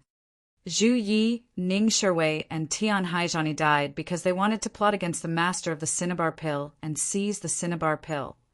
But to their surprise, the demon lord did not die. In order to heal his injuries, he also came to the snowy mountains to search for the master of the cinnabar pill. The two sides met, so they all died. The important figures present all knew that Zhu Yi and the others truly had died to the demon lord's hands. This information came from the investigation of the scene, and most importantly from Biang Hong's judgment. But it could not be said to be accurate because everyone was dead. Some of the important figures had guessed at why Zhu Yi and the others had gone to the snowy mountains. But this was the first time they had heard someone who had personally experienced it prove this point. It really was for the cinnabar pill. The Prince of Zhongshan glanced at Divine General Cheng Tao. Divine General Cheng Tao imperceptibly gave a slight nod. The Prince of Zhongshan's expression chilled as he confirmed that this was the matter the two sides had discussed in their letters last time. All the important figures of the capital knew of the cinnabar pill and had all tried to take this mystical pill for themselves. Putting aside whether what you say is true or not, even if this is the case, you cannot throw dirty water on the dead. What is murder? What is a futile attempt to seize it? A low voice rang out. The one who spoke was Tian Haichenwen. Tian Haizhani was his son, so he naturally could not allow his son to bear this sort of stain after his death. If they wanted to obtain the position of divine general of the Mount Song army, they could not leave behind anything that could easily be criticized. The important figures quickly reacted. Whether it was Tian Haizhani, Zhu Yi, or Ning Shiwei, they could heroically die in battle, they could fall to their deaths from the mountain path. But they could not die like this. Divine General Jian, she expressionlessly replied. Correct. Divine General Ning Shiwei was carrying out an order. He cannot be criticized. Impatience once more appeared on the Prince of Zhongshan's face. With a wave of his hand, he asked, "Get to the point. Did you personally witness them being killed by the demon lord?" And Hua shook her head. "We were in the garden by the lake at the time and did not see it with our own eyes, but we heard the demon lord personally admit to it." Even though the legendary demon lord was confirmed to be dead, none of the important figures present had the courage to accuse him of lying. The Prince of Zhongshan continued, "Based on what you say, the master of the cinnabar pill was also present." And Hua calmly replied, "Yes." The Prince of Zhongshan stared into her eyes and asked, "Then how did he die?" Upon hearing this question, a few people slightly leaned forward, paying particular attention. In their view, since the demon lord had appeared, that person was assuredly dead. What they wanted to know was where the recipe for the cinnabar pill was, and Hua replied, "He did not die." The Prince of Zhongshan arched his brows. "What did you say?" And Hua calmly met his gaze and replied, "He did not die." The Prince of Zhongshan harshly yelled, "Everyone is dead, but you are still alive. That person is still alive. Do you think this prince is an idiot?" Chapter 803. The entire world knew that when the Prince of Zhongshan was expelled from the capital, he had relied on eating shit and feigning madness to avoid being sentenced to death by the divine empress. He had an abnormally irascible temper and would often kill at the slightest disagreement. In the past, Hua, no matter how tranquil her Tao heart was, would inevitably feel a little uneasy in front of this mad prince's gaze, but not now, because at a very close distance she had felt the Pope's chest as vast as the sea of stars, his warmth like sunlight. The Pope's will had always been with her, like the sacred light, so how could she be afraid? She calmly gazed at the Prince of Zhongshan, clearly not intending to change her story. Since that person is still alive, why did he not come with all of you? The official from the Grand Court of Revision slightly frowned as he looked at her and said, "The murder of a divine general is a major case. Putting aside the fact that he is also a suspect, even if he wanted to testify, he should still be here." When they confirmed that the master of the cinnabar pill was dead, what they wanted the most was the recipe for the cinnabar pill. But now that they had confirmed that the person was not dead, his person was naturally more important than the recipe. And Hua replied, because he had important matters to attend to, he could not come here. He specifically wrote a letter describing what happened that night. Just when she was prepared to take out the letter, Divine General Qing Tao's stern voice came from the hall. How audacious! To dare use a letter to deceive all the lords present here. You must know that this is a major case, and your Highness has personally come as an imperial envoy. Just who is this person? Does he dare to defy an imperial decree? And Hua's expression did not change as she calmly replied, "Even if your Highness really did take out an imperial decree, it would be meaningless." As she said this, her gaze fell on the Prince of Zhongshan. The hall burst into an uproar, and then there was laughter. Everyone treated her words as a joke. But the Prince of Zhongshan did not laugh, even though Hua's words were directed at him, even though he really did carry an imperial decree. There was also one person who did not laugh, Tian Haichinwen. The assassination in the snowy mountains that night had been a scheme of the capital's imperial palace and the Tang clan. It had fallen into the hands of that young array master, and the person they wanted to find and kill was Qin Chongqing.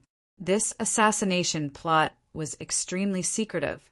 Not even the Prince of Zhongshan and Tian Haichinwen knew of it, but they had extremely high statuses and had managed to find out some information. It was just that they had not been able to confirm it to this day.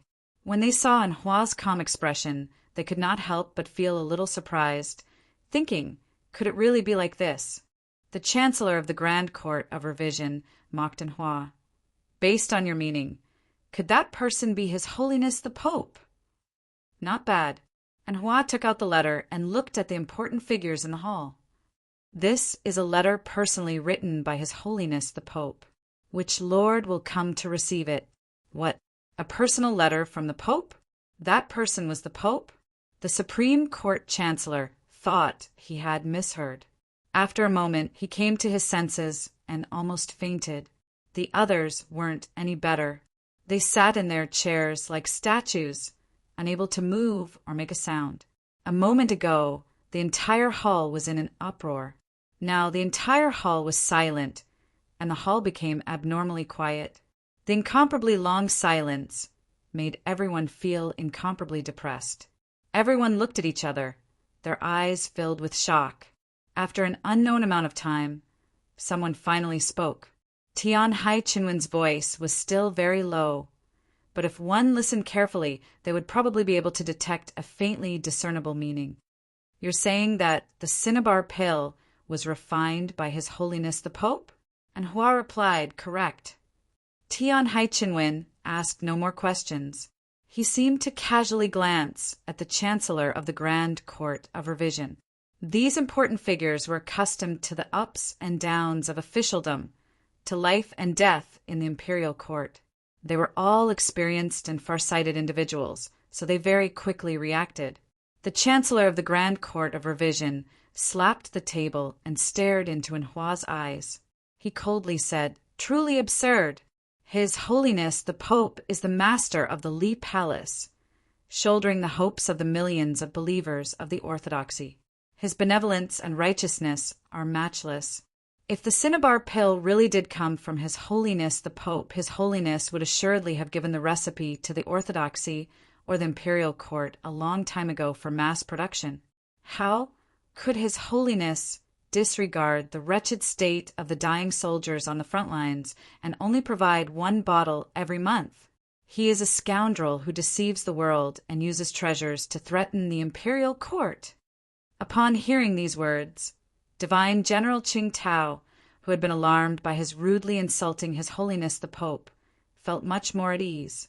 The others also felt the same. The situation of the trial in the army headquarters was constantly being transmitted to the crowd on the street. Upon hearing this news, the crowd instantly fell into an uproar of shock. It turned out that the mystical cinnabar pill had been personally refined by His Holiness the Pope. The crowd surged to the gate of the army headquarters, blocking the street as they yelled. But when the Chancellor of the Court of Revision's questions were transmitted from the headquarters, the street suddenly fell silent. The Chancellor's words were very sinister. If Anhua insisted that the cinnabar pill had been personally refined by His Holiness the Pope, how could this question be explained? In the years since the appearance of the cinnabar pill, many people, especially those who did not have the chance to obtain the cinnabar pill and could only watch as their comrades, companions, and loved ones died, had asked the same question. Since the cinnabar pill could regrow bones and revive the dead, why was that person not willing to refine more? At this moment, the long street was quiet. Countless people looked in the direction of the army headquarters, also wanting to know the answer. Benevolent Holiness the Pope, how could you bear to see so many people die? In the past, I thought the same as my lord and the people outside the headquarters. I was very confused, even angry about this question. And Hua looked at the Chancellor and said, but not anymore, because I know that there is an extremely rare ingredient in the cinnabar pill that only His Holiness the Pope can provide. Thus, whether the recipe is provided to the Li Palace or the imperial court is meaningless. Moreover, we can only successfully refine so many every month. The Prince of Zhongshan narrowed his eyes at these words, a deeper meaning hidden within them. Tian Haichenwen also maintained his silence. The Chancellor, however, did not think of anything. With a sneer, he said, "This official truly wishes to know just what sort of ingredient in the world is so rare that it cannot be found in the 100 Herb Garden or the Dallying Forest. It is so rare that only His Holiness the Pope can find it?" Logically speaking, there was nothing wrong with his words, and they could stand up to any scrutiny. But he quickly realized that he had once more committed an unforgivable mistake. Because Anhua had begun to answer, "Because that ingredient is His Holiness the Pope's sacred blood."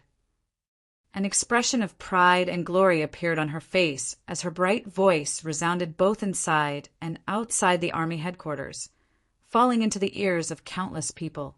In order to save all living beings, His Holiness did not hesitate to consume his lifespan and transform his sacred blood into medicine.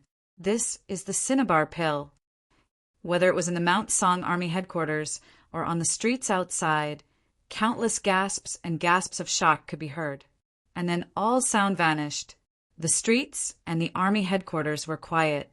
For a very long time no one spoke. And Hua's gaze flitted across the faces of the Chancellor and the other important figures. She asked, "Now, does everyone else have any questions?" Still no one spoke. The Prince of Zhongshan and Tianhai Chunwen glanced at each other, seeing the shock and wariness in each other's eyes. Chapter 804. The Prince of Zhongshan and Tianhai Chunwen were the two people with the highest status present today, so they knew the most inside information. They had even faintly heard that someone in Gaoyang village had seen a black dragon that night, but for some extremely complicated reasons, they did not believe it. It was only now that they confirmed that the master of the cinnabar pill really was Chen Changxing.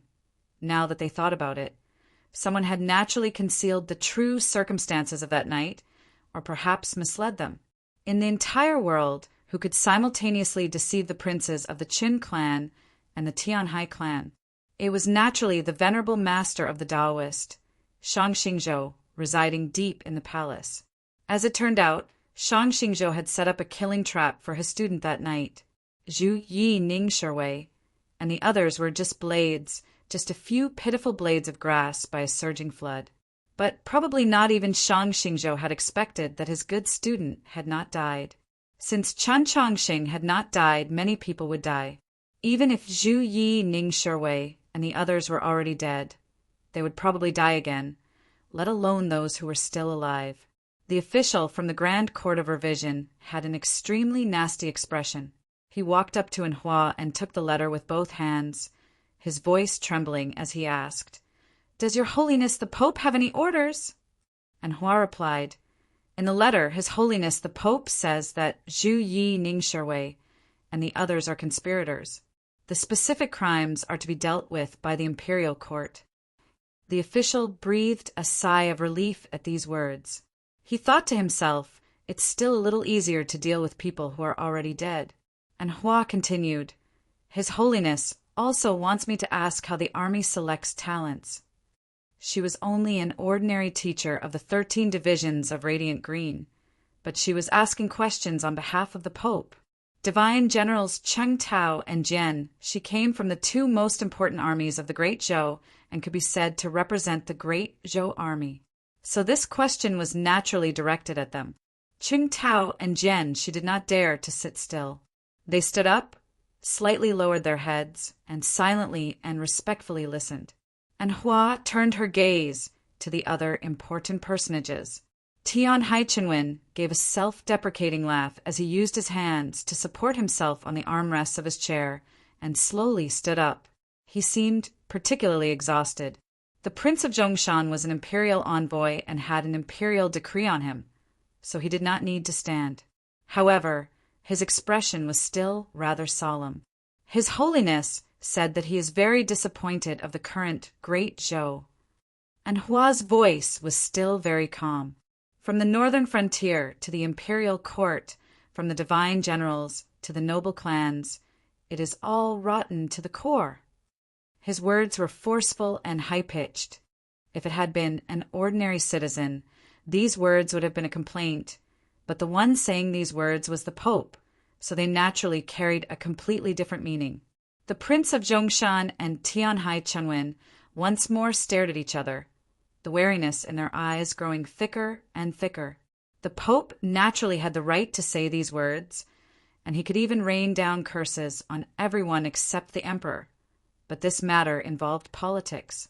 Other than venting his emotions, what meaning did this have? In their view, although the Pope was young, he still should not have done such a meaningless thing. There was assuredly a follow-up. Just as expected, and Hua changed the topic and said, "Only the former commander of 7 Lishi's roaming cavalry, Qin Chou, said nothing this entire time. He was very nervous. As he watched Hua calmly speak in front of these important figures, he felt a deep sense of admiration. He did not expect that he would be mentioned so soon. Although he had mentally prepared himself, he still felt like his mind was buzzing, and then he could no longer hear what Hua was saying. Outstanding military service?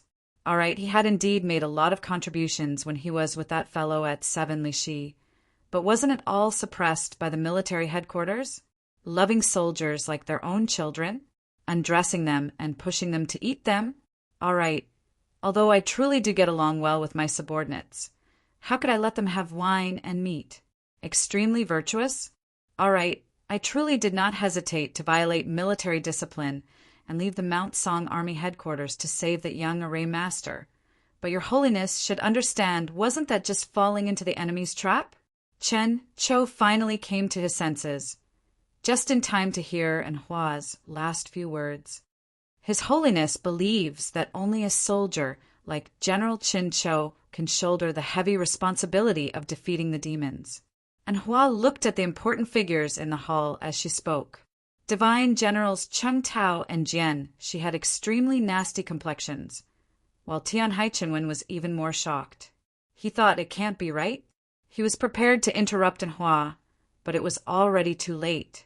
And Hua concluded, His Holiness the Pope believes that General Qin Chou should be promoted to Divine General. He is the best candidate to guard the Mount Song Army headquarters." These words silenced the entire room. It was even quieter than when they had confirmed that the master of the cinnabar pill was Chen Chongqing. The truth of that bloody night in the snowy mountains was not important to these important figures. The Pope's whereabouts or life or death was not a domain they could touch. Was their true goal in coming to the Mount Song Army headquarters not the position of divine general? What did the Pope mean by this? Did he want to use a single sentence to snatch it away? The Prince of Zhongshan's complexion grew uglier and uglier. It was still that deep voice that spoke at just the right time. At the most crucial moment, the one speaking was still that old fox, Tian Haichinen. Those who should be punished will be punished, but not even His Holiness the Pope can interfere in the affairs of the court, let alone military affairs. And Hua was very calm, showing no reaction. She had already completed all the tasks that the Pope had ordered her to do. As for how things would develop later on, she had no idea, but she was confident that the Pope had already made plans and had assuredly arranged them properly. Just as she thought, a clamor came from outside the headquarters, and then a voice came in. "The Li Palace has never interfered in the affairs of the imperial court. But since someone in the imperial court dares to plot against His Holiness the Pope, an explanation must be given. All the officers and soldiers of the Mount Song Army headquarters involved in this case must be captured and handed over to me to be brought back to the capital for interrogation. Hanqiu City must be sealed today. No one from the Zhu clan or the emotion-severing sect is allowed to escape. As for the Tianhai clan, when I return to the capital, I will naturally pay them a visit." That voice was extremely gloomy, but it faintly contained boundless ruthlessness. His words were even more unyielding to the extreme. After only 4 sentences, the man entered the hall from outside the main gate of the military headquarters. The person was dressed in a blue Taoist robe and exuded an austere aura. The Mount Song Army headquarters was heavily guarded, but no one dared to stop him, because he was Ling Haijiwang, the cruelest and most murderous of the Sacred Hall archbishops of the Li Palace. This was because Archbishop Benlin and Taoist Baisher were right beside him, because the cold mountain was angry and the hoofbeats were like thunder. The 3 prefects of the Orthodoxy arrived at the Mount Song Army headquarters. 2,000 papal cavalrymen were outside Mount Song, a crow perched on the eaves of a building deep within the headquarters, cawing. On the mountain peaks, even further back, the white snow on the black cliffs stood out in stark contrast.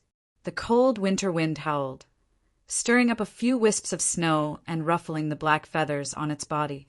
Compared to the howling of the wind, the area under the eaves was so quiet that one could even call it a deathly stillness. Chapter 805. 3 Sacred Hall archbishops and 2,000 papal cavalrymen were a mighty force. Of course, this was the battlefield on the northern border, and the Mount Song Army headquarters had several thousand black-armored cavalry under its command. If they really had to fight, they naturally had a chance. The problem was that Ning Shiwei and his most trusted subordinate officers had already died in the deep night of the snowy mountains. The position of Divine General of the Mount Song Army headquarters was empty, and the several thousand black-armored cavalry and even more ordinary soldiers were all in a state of panic. They simply didn't know whose orders they should listen to. The most important problem was that even if someone dared to stand up and give orders, who would dare to take on this responsibility? Divine General Qing Tao and Divine General Jian, she belonged to different camps, and Snowhold Pass and Blue Pass had always found each other displeasing to the eye. But now, in the face of the Orthodoxy's powerful pressure, they had no time to care about their old grudges. They looked into each other's eyes and attempted to obtain some sort of assistance or support from the other. The Prince of Zhongshan and Tian Haichunwen were no longer looking at each other, because their previous wariness and worries had already become reality. 3 years ago, Zhou Tong was executed by 1,000 cuts on the snowy street. The previous pope returned to the Sea of Stars. Qin Chongqing succeeded him, and then quietly vanished in the snow. The The capital quickly regained its calm, and the situation steadily advanced. Many people guessed that this was probably some sort of agreement between the orthodoxy and the imperial court, or more accurately, between Shang Xingzhou and Chen Changsheng, master and disciple. As long as he did not remain in the capital, nothing would happen. The Pope was not in the Li Palace, but was comprehending and cultivating in the world. This was the first time in history that such a situation had occurred. Everyone knew that this was actually the Pope being exiled. But no one looked down on the young Pope, much less laughed at him. In the eyes of the common people, he was only willing to leave for the sake of the overall situation, for the sake of all living beings, for the sake of resisting the demons. In the following 3 years, Qin Changxing truly did not return to the capital, other than the one time he appeared on the battlefield of the snowy plains. No one even knew where he was. In these 3 years, the orthodoxy had similarly been extremely silent. The Li Palace was quiet. Those famous stone pillars had become much older, and the ivy on the walls was covered in dust. The Grass Moon Guild was silent in the twilight. The osmanthus flowers in the palace of pure osmanthus exuded a honey-like fragrance, but no bees came to visit. The House of Moss was still as dark as before. The tile-roofed platform looked like a quiet porcelain after being washed by the rain. Many maple trees outside the Department of Traditional Education had been moved to the autumn residence. The Temple of Natural Law in the snow was extremely deserted. The Archbishop of the Hall of Literary Glory, Taoist Baisher, the Archbishop of the Hall of Illustrious Persons, Mao Chiu, the Archbishop of the Hall of Subjugation, Taoist Siuan, the Archbishop of the Divine Edict, and Lin, and the Archbishop of the Hall of Drifting Clouds, Ling Haijiwang. Each of them held a treasure of the orthodoxy and resided in one of the 5 Taoist halls. They paid no attention to the secular world and rarely saw outsiders. Only the Grass Moon Hall was currently without a master. The Heavenly Tao Academy and the other 5 ivies strictly enforced the rules. The Taoist churches in the various prefectures also kept a low profile. The all-school martial exhibition ended without any success, and even the Ivy Festival and the Grand Examination were stopped for 3 years. On the surface, the reason given by the imperial court was that the demon army was invading the south and the situation was tense, so they had to pause, but everyone knew the real reason. The Lingyan Pavilion had been turned into ruins by the Divine Empress, and the orthodoxy did not agree to open the Li Palace to the public. What meaning was there in this grand examination? Only in the late autumn of this year, when the snowy mountains welcomed that bloody night, and on this winter day, did the world finally learn of some news about the Pope. At this moment, 3 prefects of the orthodoxy led 2,000 orthodoxy cavalry out of the capital. Without anyone knowing, they arrived at the Mount Song Army headquarters in the distant north. What did they want to do? This was the Prince of Zhongshan and Tian Haichenwen's deepest wariness, their greatest unease. After 3 years, the Li Palace was finally no longer maintaining its silence. The orthodoxy was prepared to once more make its voice known to the entire continent. What did this mean? Has His Holiness, the Pope, finally begun to miss home? The Prince of Zhongshan stood up and sarcastically said, "If this means a civil war in the great Zhou dynasty, then this is truly marvelous." Back then, in order to have the divine empress spare his life, he had not hesitated to pretend to be a madman and treat himself so cruelly. So what did he have to fear? But today his opponent was also a very unyielding person. Ling Haijiwang, the youngest of the prefects of the orthodoxy, was an extremely rare Sacred Hall archbishop with military experience. If the Pope had not summoned him back to the capital, he would have long ago become a divine general of the great Zhou, his seniority even greater than that of divine generals Cheng Tao and Jianxi. In truth, if Chen Changxing had not appeared, many people believed that he and Dao Siuan were the most likely candidates to become the next pope. What did a person like him have to fear? And this was not even mentioning the fact that he had endured in that gloomy and damp place of the Moss Institute for 3 whole years. Not only had his violent nature not been smoothed out. It had long ago reached the verge of exploding. "Your Highness is muddle-headed." Ling Haijiwang's unyielding and callous voice echoed through the Mount Song Army headquarters. The crowd on the street and a few people of slightly lower cultivation in the army headquarters felt like a clap of thunder had exploded in their ears, and they couldn't help but feel dizzy.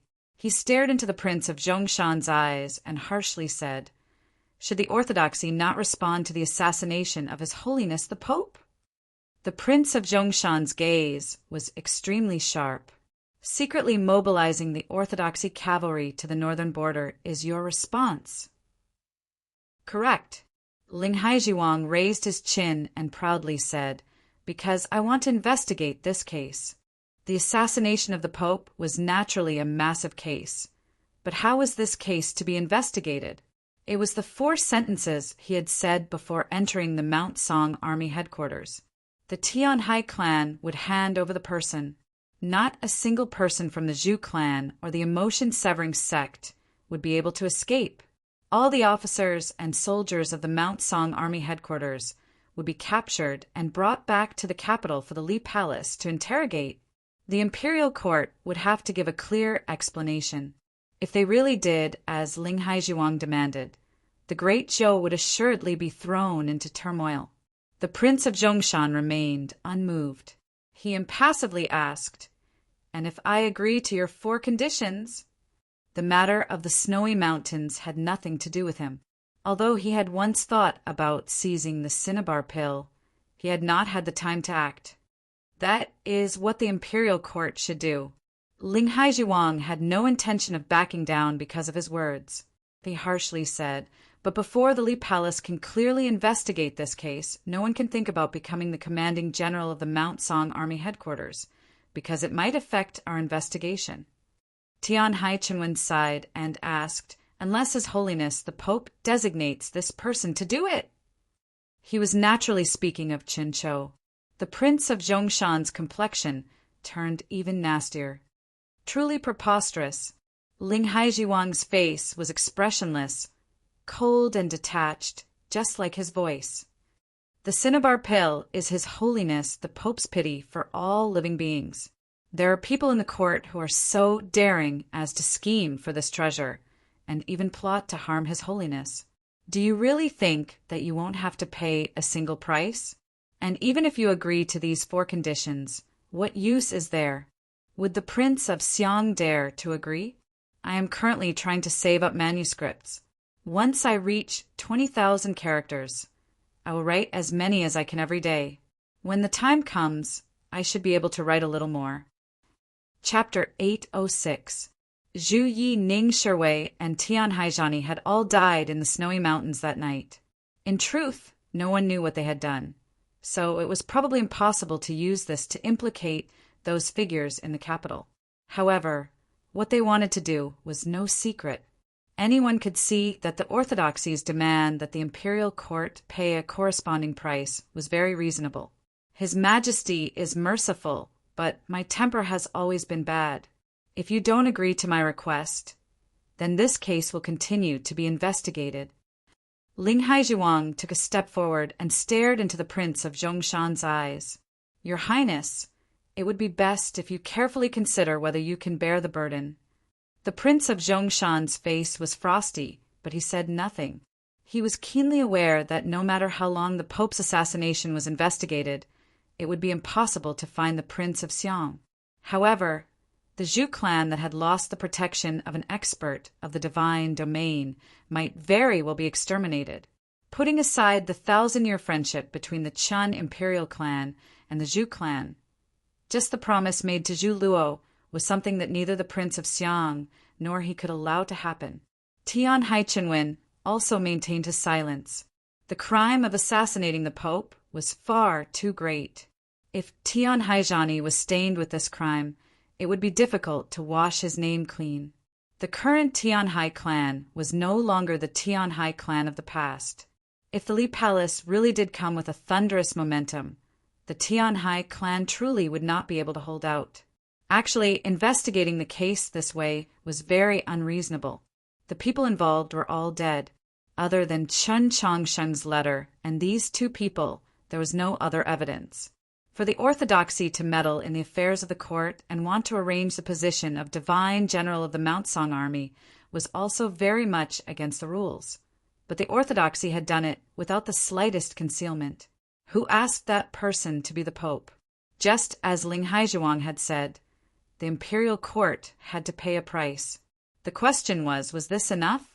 Would that be enough to settle this matter? We will wait for the result in the Taoist temple. I hope that the sooner the discussion is concluded, the better. Before Ling Haizhuang left the headquarters, he said to the Prince of Zhongshan, in addition, please tell His Highness the Prince of Xiang that all of this is only the beginning. As expected, this was just the beginning. In the once more quiet Mount Song Army headquarters, the important personages from the capital all had their own worries, but they all coincidentally thought of these words. Mother asterisk her. The Prince of Zhongshan suddenly jumped up and pointed at the noses of the two divine generals as he cursed. Are you two pigs? They even dared to snatch his things. How dare you touch him?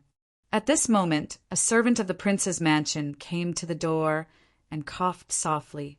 Everyone understood. They didn't want to bear the wrath of this mad prince, so they quickly took their leave. Before Tianhai Qinwen left, the Prince of Zhongshan pulled on his sleeve. The Prince of Zhongshan whispered, the Tang clan knows that the master of the cinnabar pill is Qin Chongsheng, and the palace also knows, but I do not know, the Prince of Xiang does not know, and you do not know. Do you not think that there is something wrong with this matter? Thinking of the Tang's 17th master, who had also died in the mountains, and the fact that no one from the Tang clan had appeared today, Tianhai Qinwen felt a tinge of wariness. Thanks for the reminder. After Tianhai Qinwen left, the personal attendant of the prince's estate came to the Prince of Zhongshan and offered him a letter. There was no content on the cover of the letter, but there was the most complicated seal. The Prince of Zhongshan tore open the letter and read its contents in silence for a very long time, his complexion growing more and more gloomy. So the Qiushan clan already knows. That old fox, did he calculate the time to send the letter? In the end, the trial became a negotiation. With no agreement yet reached, the important figures flicked their sleeves and left. But the matter in the court spread like wildfire. In a very short amount of time, everyone in the town of Mount Song knew of what had happened in the mountains that night. Of course, the rumors were somewhat absurd. A divine general had actually plotted to harm the Pope, and some other faction had intervened. In the end, those wicked people had all died under the Pope's divine punishment. The most shocking of all was naturally that the mysterious master of the cinnabar pill was actually the Pope. The Pope had actually refined the cinnabar pill from the jade blood of his innate sacred body. 3 holy carriages, escorted by countless orthodoxy cavalry, left the army headquarters and headed for the Taoist church in the west. The crowd parted like a tide and prostrated. This was because 3 important figures of the orthodoxy sat within the 3 holy carriages, and also because the people were sincerely thanking the Pope for his benevolence. Some of them had clear and spirited eyes, clearly cultivators. Some of them wore the uniform of array masters, and all of them were more or less wounded. When the orthodoxy's carriages passed by, these people silently prostrated. Several of them had rather complex expressions on their faces, but they also prostrated on the ground. Cultivators only kneeled to the heavens, the earth, the sovereign, and the master. They naturally did not kneel to the 3 prefects of the orthodoxy, but to the Pope. All of them had once suffered severe injuries on the battlefield. If they had not been fortunate enough to obtain the cinnabar pill, they would have long since become white bones in the yellow earth. Only today did they find out that they had been saved by His Holiness the Pope, and that His Holiness the Pope had used his own sacred blood. When they thought of the Pope's benevolence, how could they not be moved to tears? And when they thought about how the Pope's blood flowed through their bodies, how could they not feel reverence? Even those cultivators belonging to other factions could not disregard the Pope and leave, so they also prostrated on the ground. The chilly winter wind lifted up the curtains, but it was unable to pour in. Just like the holy carriage of Holy Maiden Peak, the Lee Palace's holy carriage also had a similar array. There was no wind in the carriage, and it was as warm as spring. And Lynn's gaze pierced through the curtains and fell upon the crowd on the street. When she saw those cultivators and array masters, she froze for a few moments. After some time she muttered, "His Holiness the Pope seems to be different from back then." This was a sigh of sorrow, a sigh, and it carried a very deep meaning. As one of the prefects of the Orthodoxy, the Archbishop of Revelation, just what did her sigh of sorrow mean? And Hua sat at her side and heard these words loud and clear. She very quickly understood what Chan Qianshan meant. The back then was actually just 3 years ago. 3 years ago, Qin Chongsheng was a calm and determined young Taoist. But today's struggle for the position of Divine General of the Mount Song Army Headquarters and the countless gazes of admiration drawn by the cinnabar pill all seemed to indicate that his view of the world and his way of handling it had undergone many changes. "And you misunderstand His Holiness the Pope. Publicizing the matter of the cinnabar pill was my idea."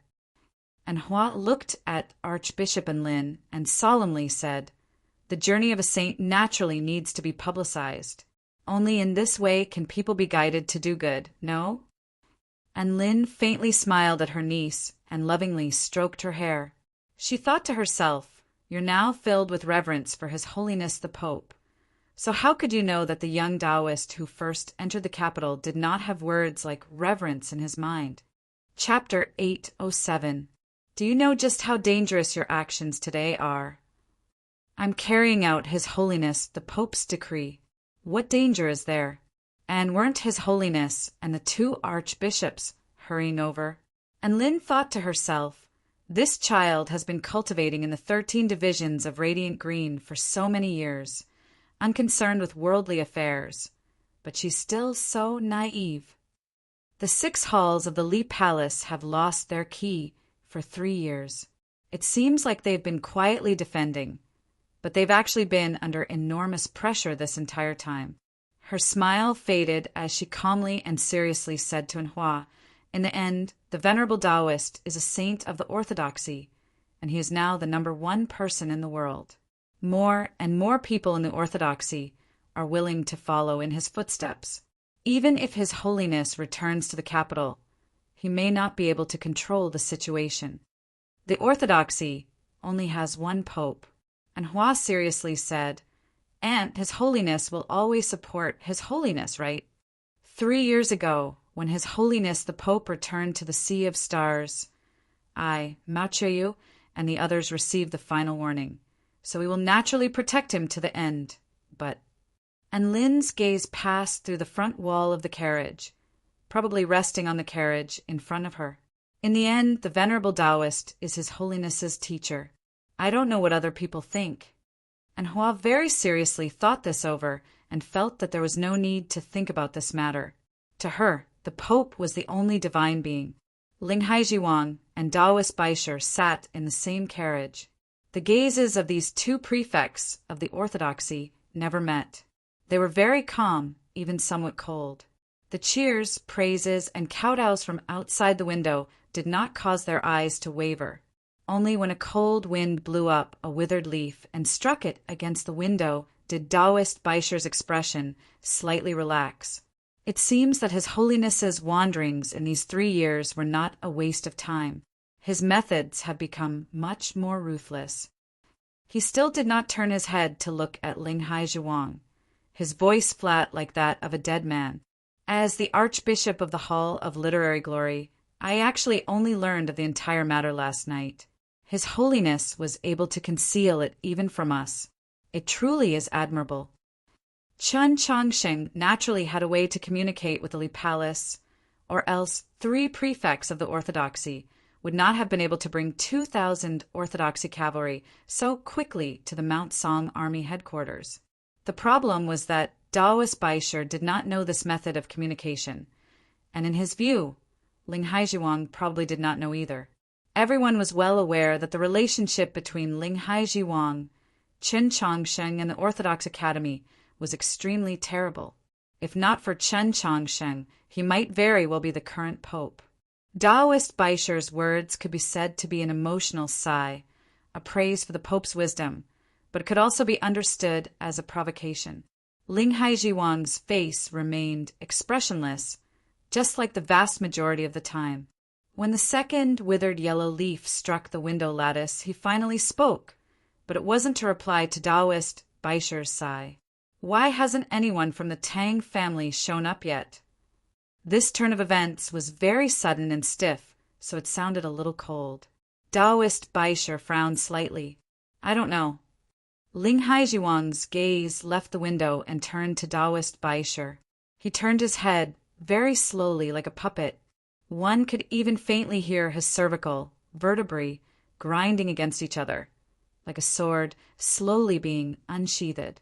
Before Mu Jiosher was expelled from the Li Palace, I didn't even consider her to be a member of the Orthodoxy, so I've always been the youngest of us. I still have a lot of time, so I can wait. Don't say some nonsense like Chen Chongsheng is younger than me, and don't put on that dead face of yours and pretend to be unworldly and thoughtless. Ling Haijiwang stared into Taoist Baisher's eyes and said, Although I've never liked this pope of ours, if he were to be assassinated twice in a row, I would be countless times angrier than I am now, because this is a provocation to the Li Palace, a humiliation to me. And when I am truly angry, you should be well aware of what I will do. After saying this, he once more turned his head to look out the window. It was like he had done nothing or said nothing at all. The Orthodoxy's carriage did not stop for long in Mount Song. This was because the imperial court's imperial envoy, the prince of the mountain of Mount Song, and those important personages did not need much time to reach a conclusion and agree to the Li Palace's conditions. Qin Chou, the former commander of the 7 Lishi cavalry, had become the new divine general of the Mount Song army headquarters. This news shocked the people of Mount Song, especially those officers who knew of Qin Chou's record and his demotion. As for the reason for this matter, it shocked the people of even more places, like Blue Pass, Snowhold Pass, Xuanyang City, and even the capital, Luoyang. It turned out that the Pope, who had vanished for 3 years, had always been on the battlefield in the north. He had never forgotten the human soldiers who were bathed in blood with the demon armies. He had not hesitated to consume his lifespan to use his true blood to refine the cinnabar pill to save countless lives, and then he had encountered an assassination in the snowy mountains.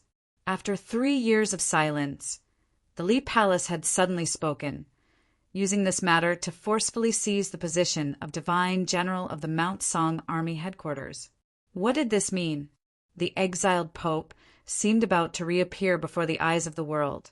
So was he about to return to the capital?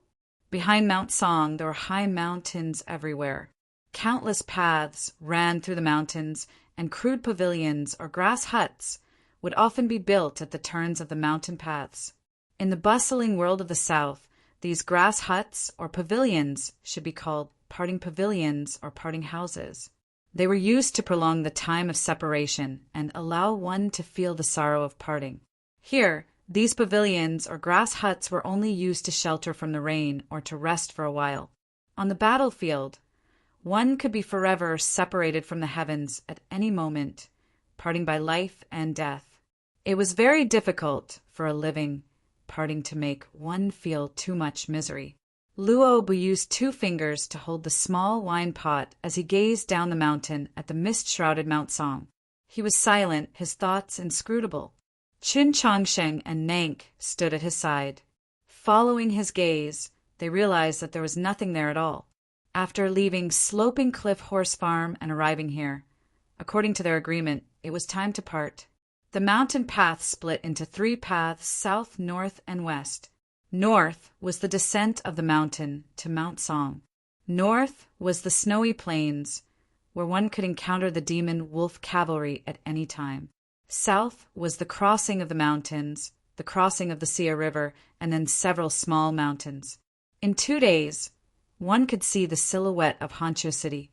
To the west was to circle around the mountains, cross the Xia River, and then climb over several small mountains. After 2 days, the silhouette of Honshu City could be seen. Further south of Honshu City was Wenshui. The place Chen Chongsheng wanted to go to was Wenshui.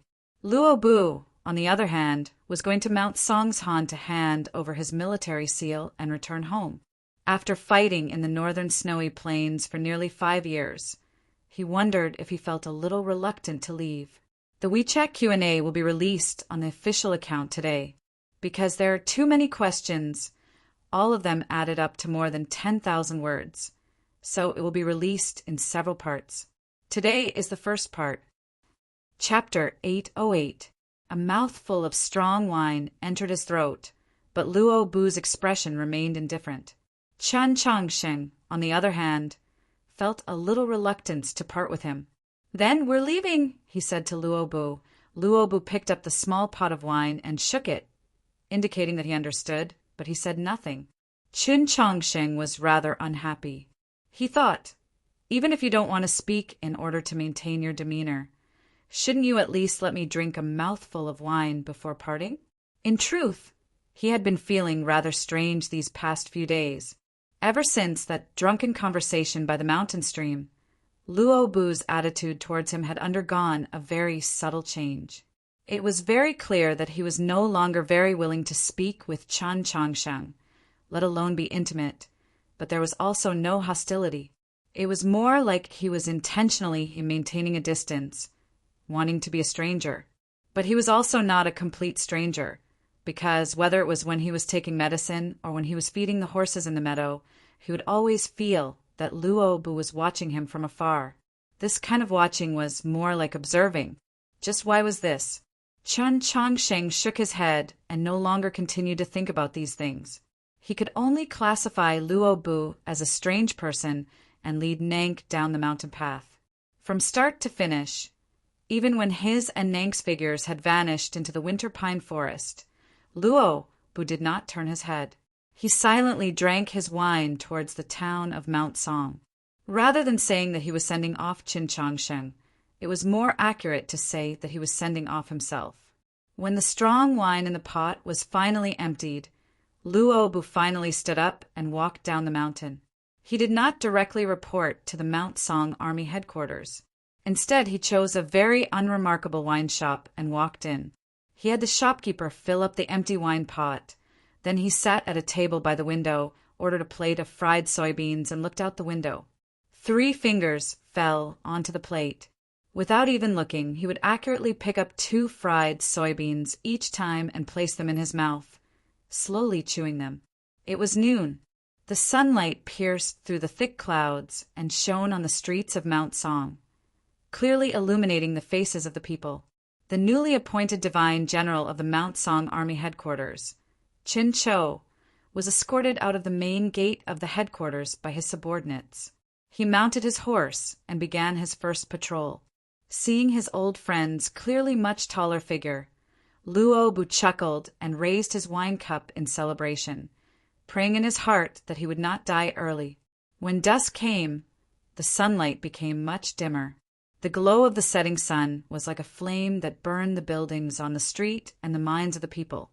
He had already eaten 3 plates of fried soybeans and drank 4 pots of wine. Luo Bu's eyes narrowed more and more, not because he was drunk, but because he saw the person he wanted to see. Of course, the reason why he wanted to see those people was because he did not want to see them. These people were from his clan, and there were also some from the Wenshui Tangs, the Wu clan, and the Mutuo clan. Other than him, no one could tell them apart from the pedestrians on the street. Naturally, no one noticed that these people had left Mount Songshan and were heading west. Luo Bu continued to drink.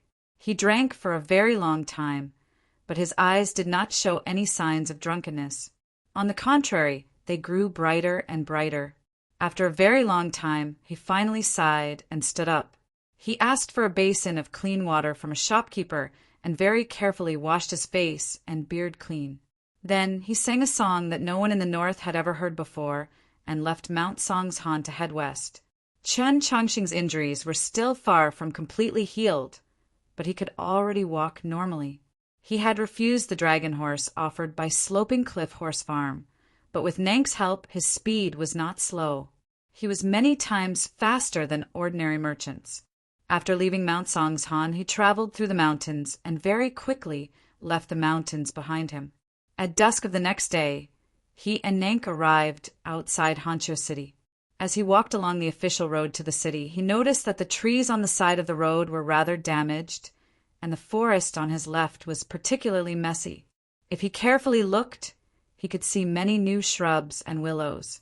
It was obvious that they had suffered some extremely bitter damage several years ago. He froze, then recalled that several years ago he, Zhishio, and many other people had passed through this forest to enter the garden of Zhou. At the time, a rainbow had descended from the south, tens of thousands of li away. The entrance to the garden of Zhou had been in that seemingly real and illusory courtyard behind the forest. At the moment, the entrance to the garden of Zhou was on his wrist, that black stone, and the key to the garden of Zhou was no longer at the peak of the Mount Li Sword sect. It had already become his spiritual sense. He thought of many scenes from several years ago. At that time, Zhu Luo had sat in the pavilion, his long fur shawl over his shoulders, exuding an ancient aura, proud and aloof beyond compare. No one dared to approach him. At that time, Mei Lisha had sat in the carriage, silent and indifferent, not saying a single word. He was like an old plum blossom, possessing his own aura. Mei Lisha and Zhu Luo were both dead, but many of those people were still alive. Chun Chongxing turned to glance at Nank. It was in the garden of Zhou that he had first met Nank. At the time, Nank was an indifferent and callous demon princess. Under Black Robe's orders, she had stirred up internal strife among the human cultivators in the garden of Zhou. At the same time, she had sought opportunities to kill Su Yorong, Zhishio, and Qi Jian. She was his most frightening enemy.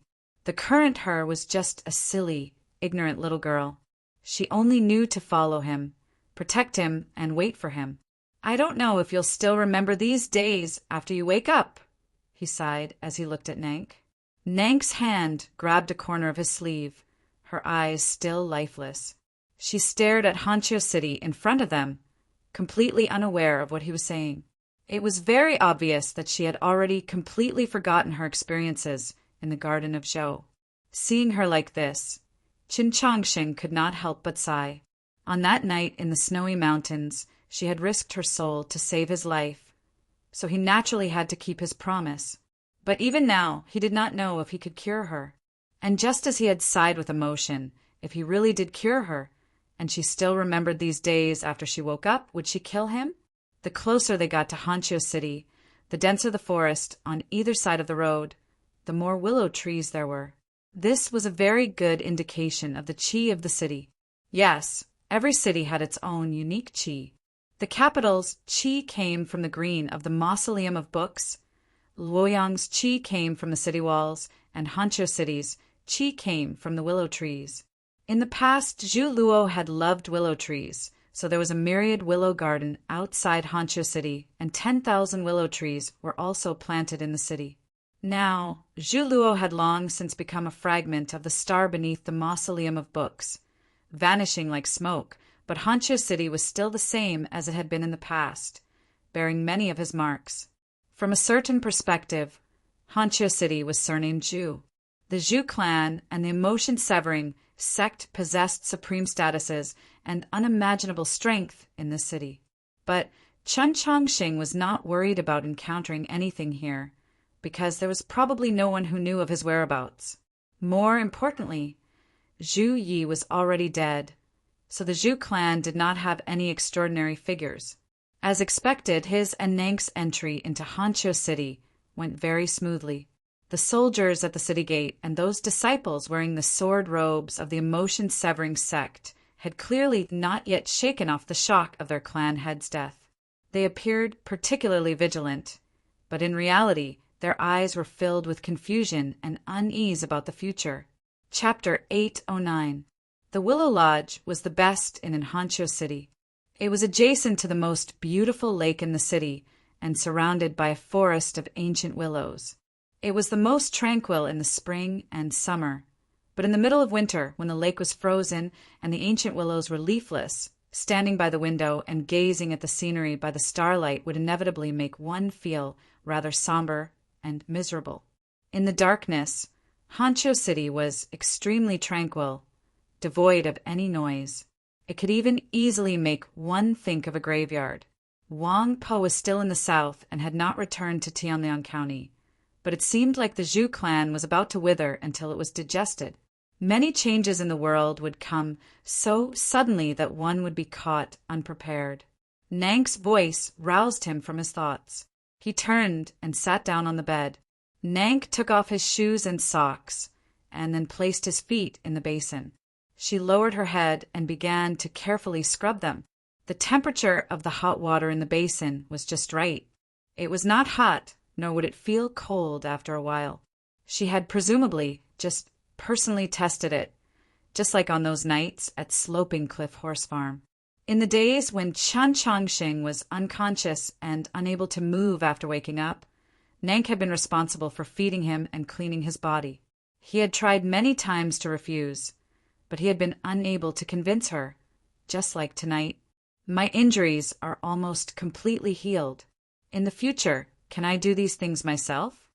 Not good. Nank did not even raise her head.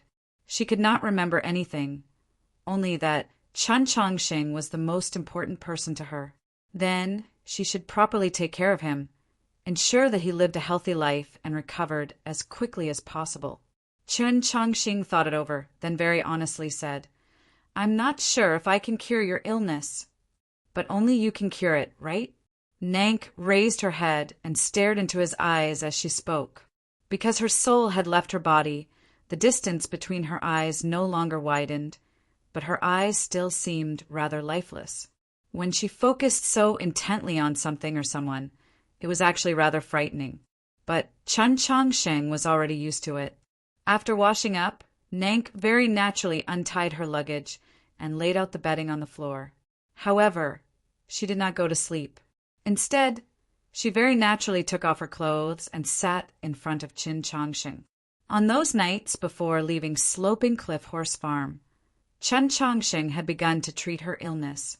Even though she was now an imbecile girl, Nank could still vaguely sense that being naked in front of a man was not a good thing. But now she was used to it. Chen Chongqing's finger brushed past the stone bead. His divine sense entered the garden, and he took out his short sword. Then he took out a golden needle from the vault sheath. True essence was poured in, and the tip of the golden needle began to tremble slightly. It pierced through Nank's seemingly delicate, but actually extremely hard to break skin, and probed into her meridians. In these past few years, he had cured Luola's illness, cured Shen Yuanpo's injuries, and had also treated Jishio for a very long time. His ability to observe down to the smallest detail through the golden needles was much stronger than when he had first arrived in the capital, but he still did not have the confidence to cure Nank's illness, because Nank was not a demi-human but a demon. Through these few nights of treatment, Chen Chongqing had a deeper understanding of the demon's body, and the more he understood, the more he felt it was unbelievable. The bodies of demons and humans seemed to differ very little on the surface, especially for a member of the imperial clan like Nank, but in certain aspects there were enormous differences. These differences were mainly concentrated in the meridians, ethereal palace, chi openings, and sea of consciousness. Demons had meridians, but they did not have chi openings, much less ethereal palaces. Most importantly, the sea of consciousness of demons was not like that of humans or demi-humans, which was an ocean formed from true consciousness. It was more like a mist of light. The problem was, were the lights in the mist shards of consciousness, or some sort of objective existence? Chen Chongqing was very curious about the light that was faintly discernible, yet omnipresent and ever-present, because he faintly felt that he had seen it somewhere before. Regretfully, although Nank had done her utmost to open up her consciousness, Chen Chongqing still could not delve into the depths of her sea of consciousness, unless he was not worried that his consciousness would invade her and turn her into a true idiot, or that she might just die. As a result, He could not see the true appearance of those lights. Zhu Ye's remains had already been secretly transported back to Hanqiu City, but they had still not been buried, because the Zhu clan and the emotion-severing sect did not know what to do. His remains were badly mutilated, as if they had been gnawed on by wild beasts, but the cold and cheerless Hanqiu City was on the verge of becoming a graveyard. Even if the venerable Taoist and the Prince of Xiang continued to protect the Zhu clan for the sake of Zhu Luo, how could a clan without a true expert survive in this treacherous world? And this wasn't even considering the fact that the entire continent knew that Wang Pu would one day return to Hanqiu City to take back what he had lost. The myriad willows garden outside Hanqiu City seemed to have predicted today's situation. Several years ago, it had been set ablaze, burning paper money ahead of time for Wang Pu. Not far from the myriad willows garden was the ancestral grave of the Zhu clan. Only the heads of the Zhu clan, or those elders who had made enormous contributions, had the right to be buried there. The starlight tonight was very bright, illuminating the tombs and gravestones. If one carefully read the characters on the gravestones, one would be able to understand the entire history of the Zhu clan and the emotion-severing sect. In the depths of the graveyard was a thin and small figure, his back hunched. He was waving his hands as he dug at something, his mouth constantly muttering something. The starlight fell on his face, making his crooked eyes and nose seem even more terrifying, more frightening than all the gravestones put together. The saliva that came out of his mouth stank to no end, even more stinky than the corpse water in all the graves that had been dug up. Yes, this petite, hunchbacked man was digging graves. His slender fingernails were filled with soil and rotting flesh, but for some reason they were incomparably sharp. Very quickly, he was able to dig up a grave. In less than an hour, all 17 graves of the Zhu family's ancestral graves had been dug up by him. Whether it was rotting corpses or white bones, they were both the most beautiful harvest for this thin and hunchbacked man. His eyes glowed and his saliva flowed even more. He let out an extremely indistinct and incomprehensible voice. Only by listening very carefully could one understand the general meaning. Your Zhu clan is about to be destroyed. Then give me your resentment and your departed souls. I will help you kill your enemies. The hunchbacked man suddenly sat cross-legged on a lotus seat, his palms facing the stars as he closed his eyes and began to meditate. He was clearly using the most orthodox Taoist techniques of the orthodoxy. In the starlight, his expression was dignified, even somewhat divine. But his nose and mouth were crooked and his eyes could not be completely closed, making him look very ugly. The most orthodox divine techniques of the orthodoxy, the most beautiful starlight, and the ugly hunchbacked man. This stark contrast was somewhat comical and absurd, but for some reason it was also terrifying. Chapter 8:10. In the abandoned myriad willow garden, countless auras appeared among the tombs. This chi was very faint, but it carried a bone-piercing chill. It was different from the chi of the demon experts, different from the black frost dragons, seeming even more sinister and foul. Buried in this tomb were generations of experts of the Zhu clan, the vast majority of them at the upper level of star condensation. Although Zhu Luo and the other 2 experts of the divine domain were only cenotaphs, there were still fragments of their souls. As for that sinister and filthy feeling, it came from the corpse poison on the rotting bones. The starlight seemed to dim at this moment. The aura gradually gathered towards the hunchbacked dwarf and was drawn into a jade bottle in front of him by the divine power he released. Not even the Li Palace had any relevant records of using the most orthodox of divine techniques to collect the filthiest, shattering corpse poison. This was because this method was far too ancient. Only a few places could preserve its inheritance, such as some sects of the southern faction of the Orthodoxy, Holy Maiden Peak, or the Longevity sect. And if an important member of the Tang clan were present, they might be able to recognize that the imperial design array in the capital was very similar to this array. With the passage of time, the Yin energy in the tomb became fainter and fainter, all of it entering the small jade bottle. The hunchbacked dwarf opened his eyes and looked at the small jade bottle in front of him. His eyes were filled with greed and excitement. He carefully brought the small jade bottle to his nose and sniffed it. There was clearly no smell, but his face revealed an intoxicated expression. The small jade bottle was half filled with liquid. It was clear and transparent like water, but it was relatively viscous, more like some kind of honeydew. The fish sauce and rosin were the dew of death, and so was the liquid in the bottle. This was the dew of the Yellow Springs. The night deepened and the starlight brightened once more. The graveyard outside the Myriad Willows garden had returned to its original appearance.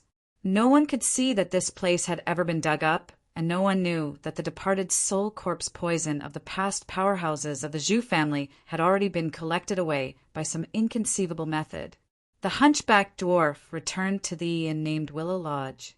He was already very short, and with his body hunched and head lowered, as well as the black curtain covering his head, it was impossible to see his face. After leaving the mountain gate, he had been living and walking in the deep mountains and wild forests.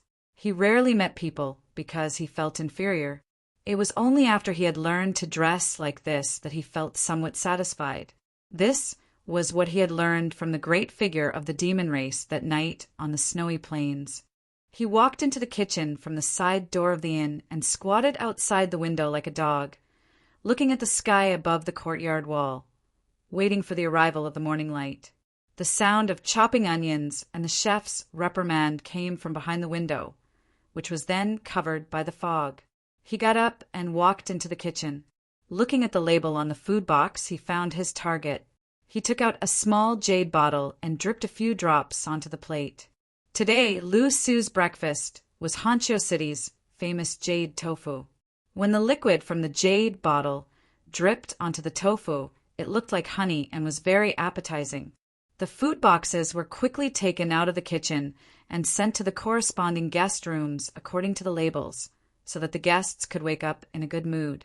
The hunchbacked thin man squatted back outside the window and looked at the increasingly bright morning light. He thought about what would happen later. His eyes gradually narrowed and he was in a good mood. However, nothing happened. The morning sun had already leaped over the horizon and even crossed the low wall in front of him, but the inn was still very quiet. He could hear the sounds of washing and talking, and he could even hear the clinking of the money in the waiter's pocket, but he did not hear the two people's hearts stop beating. The warm red light of the morning sun shone on his ugly face, and his rusty eyes seemed to shrink to the size of a grain of rice. He walked back to the kitchen and saw the food box in the waiter's hands. He confirmed that the jade tofu on the plate had been completely eaten. He very slowly tilted his head, very confused. He sniffed the plate that only had some juice left, confirming that there was no smell. For some reason, the waiter seemed to be completely unable to see him. It was a very strange sight. He muttered to himself, "Not dead? How is that possible?" The waiter suddenly heard a voice come from the air beside him. Startled, he almost cried out.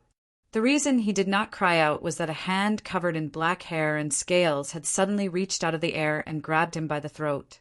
The hunchbacked dwarf appeared and expressionlessly gazed at the waiter, his eyes devoid of any human emotion. The waiter had never seen such an ugly, disgusting thing. He struggled in fear, but he was unable to escape.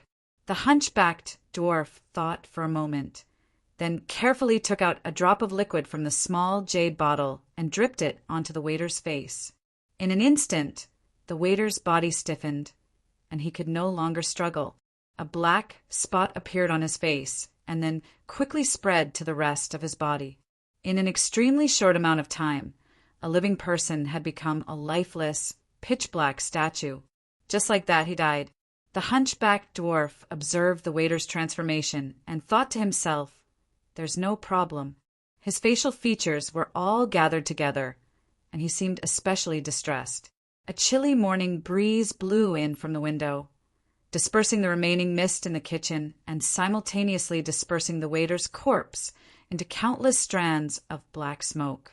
Facing the light of the morning sun, the black smoke quickly became transparent, no longer visible. Nank had already finished packing her luggage. Chun Changxing stood by the window, looking at Hanzhou City under the morning sun. He finally felt that this city had gained some vitality. But in the next moment, he felt a strand of vitality seep away. He did not know where this feeling had come from, or why he had suddenly felt it. Countless creatures lived in the world. At every moment, there were lives being born, and there were also lives passing away. The fact that he could feel it meant that the loss of vitality was related to him. He drew back his gaze and looked at Nank.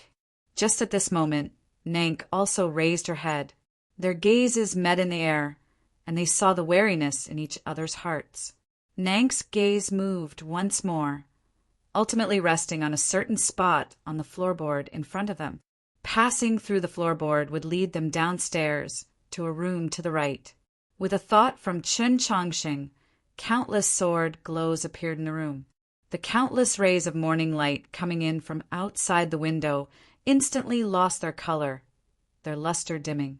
Countless sword intents descended with extreme sharpness. In just an instant, the floorboard had noiselessly disappeared, turning into dust dancing in the morning light. Chun Changxing and Nank landed on the ground. Just as their feet touched the ground, the stone wall in front of them began to dissolve, turning into the finest powder that scattered in all directions. The stone wall disappeared, revealing the scene behind it. There were still chopped onions on the chopping board, and the iron pot beneath the steamer was still steaming. It was clear that this was a kitchen. A strange person stood in the middle of the kitchen. Chapter 8:11. The reason he was called strange was naturally because this person was different from normal people in many aspects. This person was very short. From the outside, Nank was only a 12-year-old girl, but this person was 2 heads shorter than Nank. This person was very ugly. No matter how beautiful the morning light was, when it fell on those seemingly randomly stitched ears, mouth, and nose, it became loathsome. The person's back bulged high. It seemed to be a hunchback. This person wore a black robe. The robe was very clean, but for some reason, there was a stench coming from it. Seeing this skinny, short, crippled, and reeking person, the vast majority of people would feel loathing. Once they calmed down, they would perhaps feel pity and sympathy. Chun Changxing did not. The moment he saw this person, his wariness became incomparably intense. It was just like the feeling he had when he saw Zhou Tong under the crabapple tree in the alley of the Northern Military Department. He felt like he saw the ultimate, unreasonable, unpersuasive, and undilutable evil. This person's evil was slightly different from Zhou Tong's evil, more sinister and filthy. "Who are you?" Chun Changxing asked the freak. The man's ugly face revealed an uneasy expression, because the morning light was too bright, and he had forgotten to use his hat to cover his face. He had been seen by someone, which made him feel inferior once more. Thus, he once more felt the desire to destroy the world. When he thought of destroying the world, the freak felt much calmer, so he began to laugh. This freak's smile was also very strange. When he laughed, the corners of his mouth would completely open, revealing those messy, sharp, and bestial teeth. It was a very terrifying sight. Since I can't kill you stealthily, I can only try to kill you on the spot. This person's voice was also very unpleasant to listen to, like 2 broken pieces of porcelain rubbing against each other. It was extremely grating. After saying this, he extended his hands and made a gesture at Chun Changxing. In the bright morning light, one could clearly see that his hands were covered in hair and scales, a rather disgusting sight.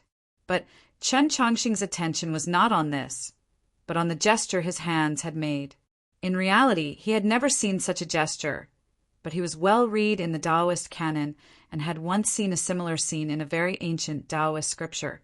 This was the most orthodox of the Taoist sect's hand seals, an ancient technique that had long since been lost to the orthodoxy. Whether it was the Li Palace or Holy Maiden Peak, there was no longer any legacy of this technique. This person exuded a calm and peaceful aura that could even be described as sacred and solemn. However, there was a faint black aura gathering between his hands. Within it, there was lightning forming, and there was an even more filthy and sinister aura.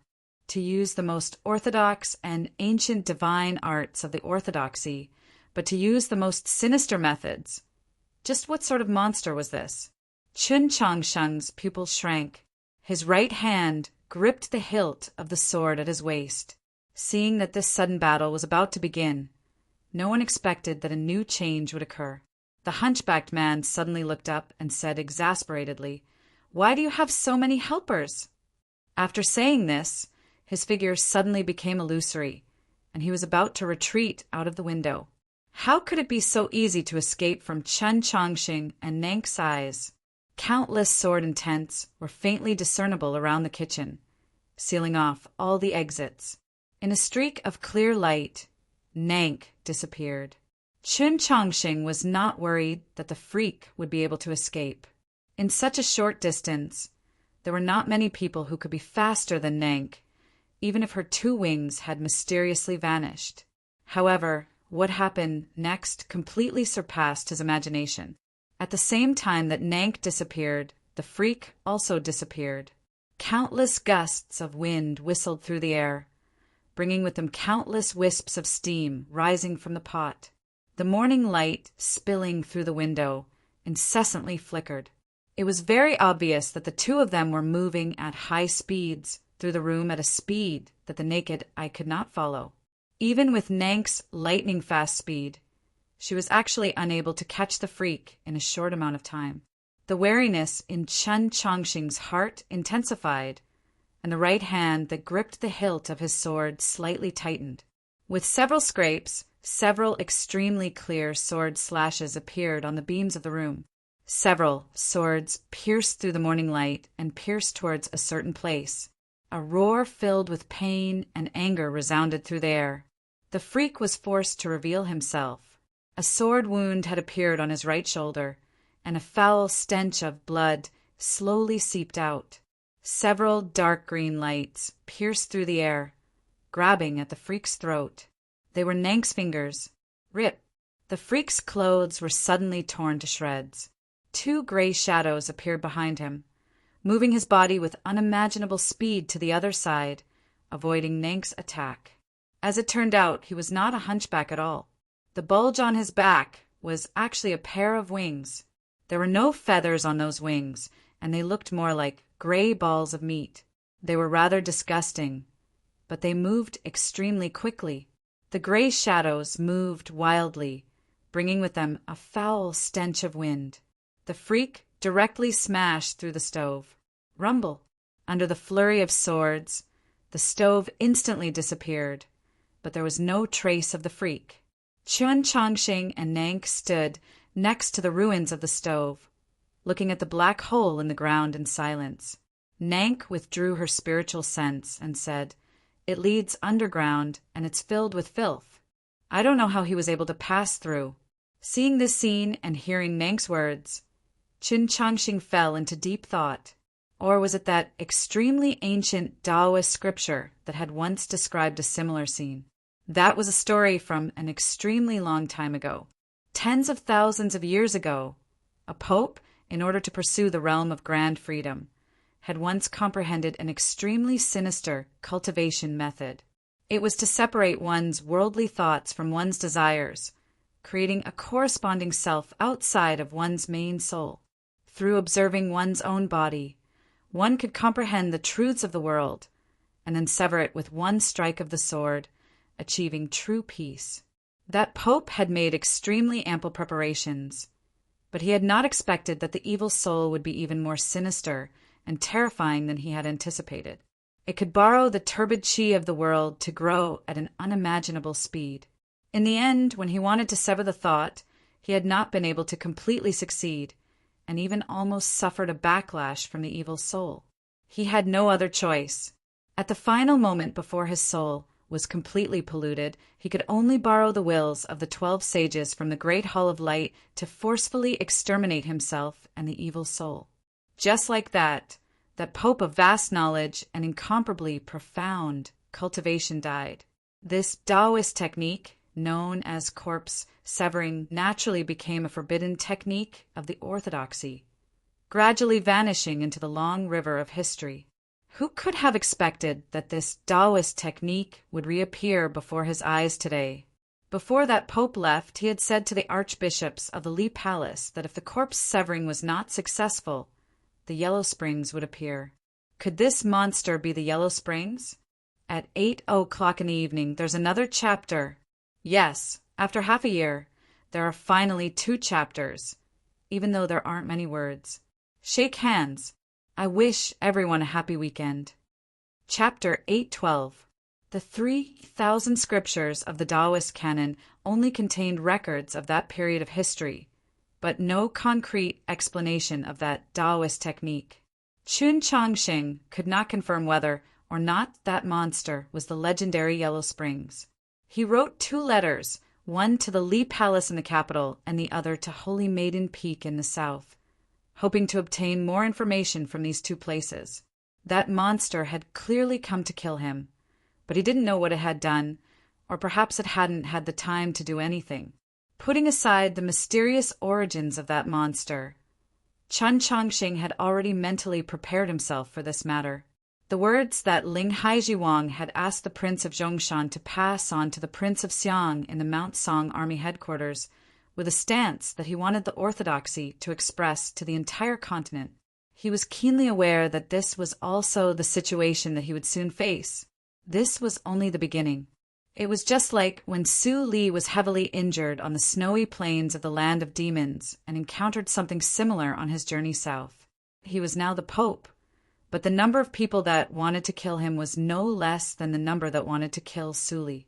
It was obvious that someone already knew that he was in Hanqiu City, but he was confident that the Zhu clan would not act. Just as expected, when he and Nank left the Willow Lodge and headed for the southern gate of Hanqiu City, they sent several spying gazes, but no one appeared. Then, in front of a perfume shop, he met an unexpected person.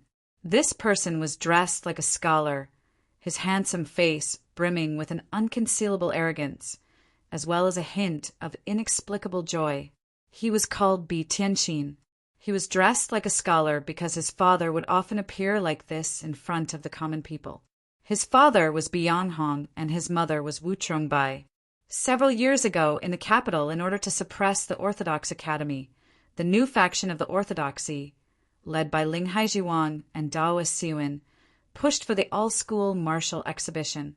With the new faction of the Orthodoxy and the Tianhai clan at the head, countless cultivators went to 100 Flowers Lane to challenge the Orthodox Academy. Bi Tianxin had once been one of those people, and he had been the most arrogant of them all. However, with a letter from his father, Su Meiyu did not return to the Lee Palace Academy after leaving the Mausoleum of Books. Instead, he directly entered the Orthodox Academy. Many people knew that the stances of these 2 powerful figures were different, so this challenge naturally ended without any results.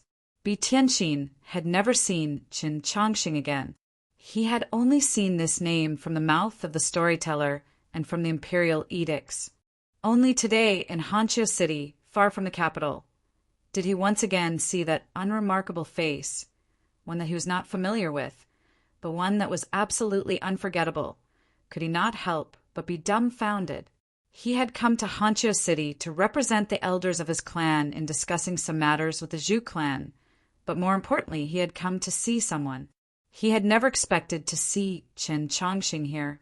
His heartbeat quickened, and his mouth went dry from surprise and nervousness. The entire continent wanted to know Chun Chongxing's whereabouts. So why did he have to meet him in Hanqiu City? What would happen next? What should he do? Do I need to take the initiative to greet him? Just as he was thinking about these things, Chun Chongsheng had already walked past him. Chun Chongsheng saw Bi Tianxin and recognized him, but he acted like he didn't see him. On the contrary, it was Nank who curiously glanced at Bi Tianxin. In the depths of an extremely secluded estate in Hanqiu City, Bi Tianxin narrated the scene of his encounter with Chun Chongsheng, his brow slightly creased in distress. The person he was speaking to was a young girl. Her features were moving, her cheeks slightly red, and she seemed rather cute. Perhaps it was because she was drinking wine. "You're afraid of him?" The young girl's voice was very gentle, but her tone was not. It was tinged with faint ridicule, as well as a natural sense of superiority. These three simple words were not very respectful to Bi-Tianxin or Qin Changsheng, because she was saying that Bi-Tianxin was afraid of him, and also because he was directly addressing Qin Changsheng as him.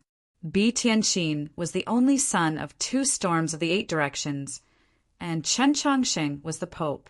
There were very few people on the continent who had the right to speak of them in this tone, and there were even fewer young girls of this age, like Luo Luo or Nank or the Little Black Dragon. Very coincidentally, they were all people at Qin Changsheng's side. The young girl was not Qin Changsheng's friend, but she still dared to speak like this, because she was not a person of this continent. She came from the great Western continent. Just like Luo Luo and the others, she was also a princess. Mu Jiushi, the most mysterious of the orthodoxy's 6 prefects, had all her glory and power snatched away by the previous pope, but that glory and power belonged to the orthodoxy. As long as her bloodline still existed, she possessed glory and power that no one could ignore, and her status was still revered. This was because she was Madame Mu's younger sister. From a certain perspective, she represented the will of the great Western continent. Bi-Tianxin looked at her face and listened to her voice, and his body somewhat softened. It was not out of fear, but out of love.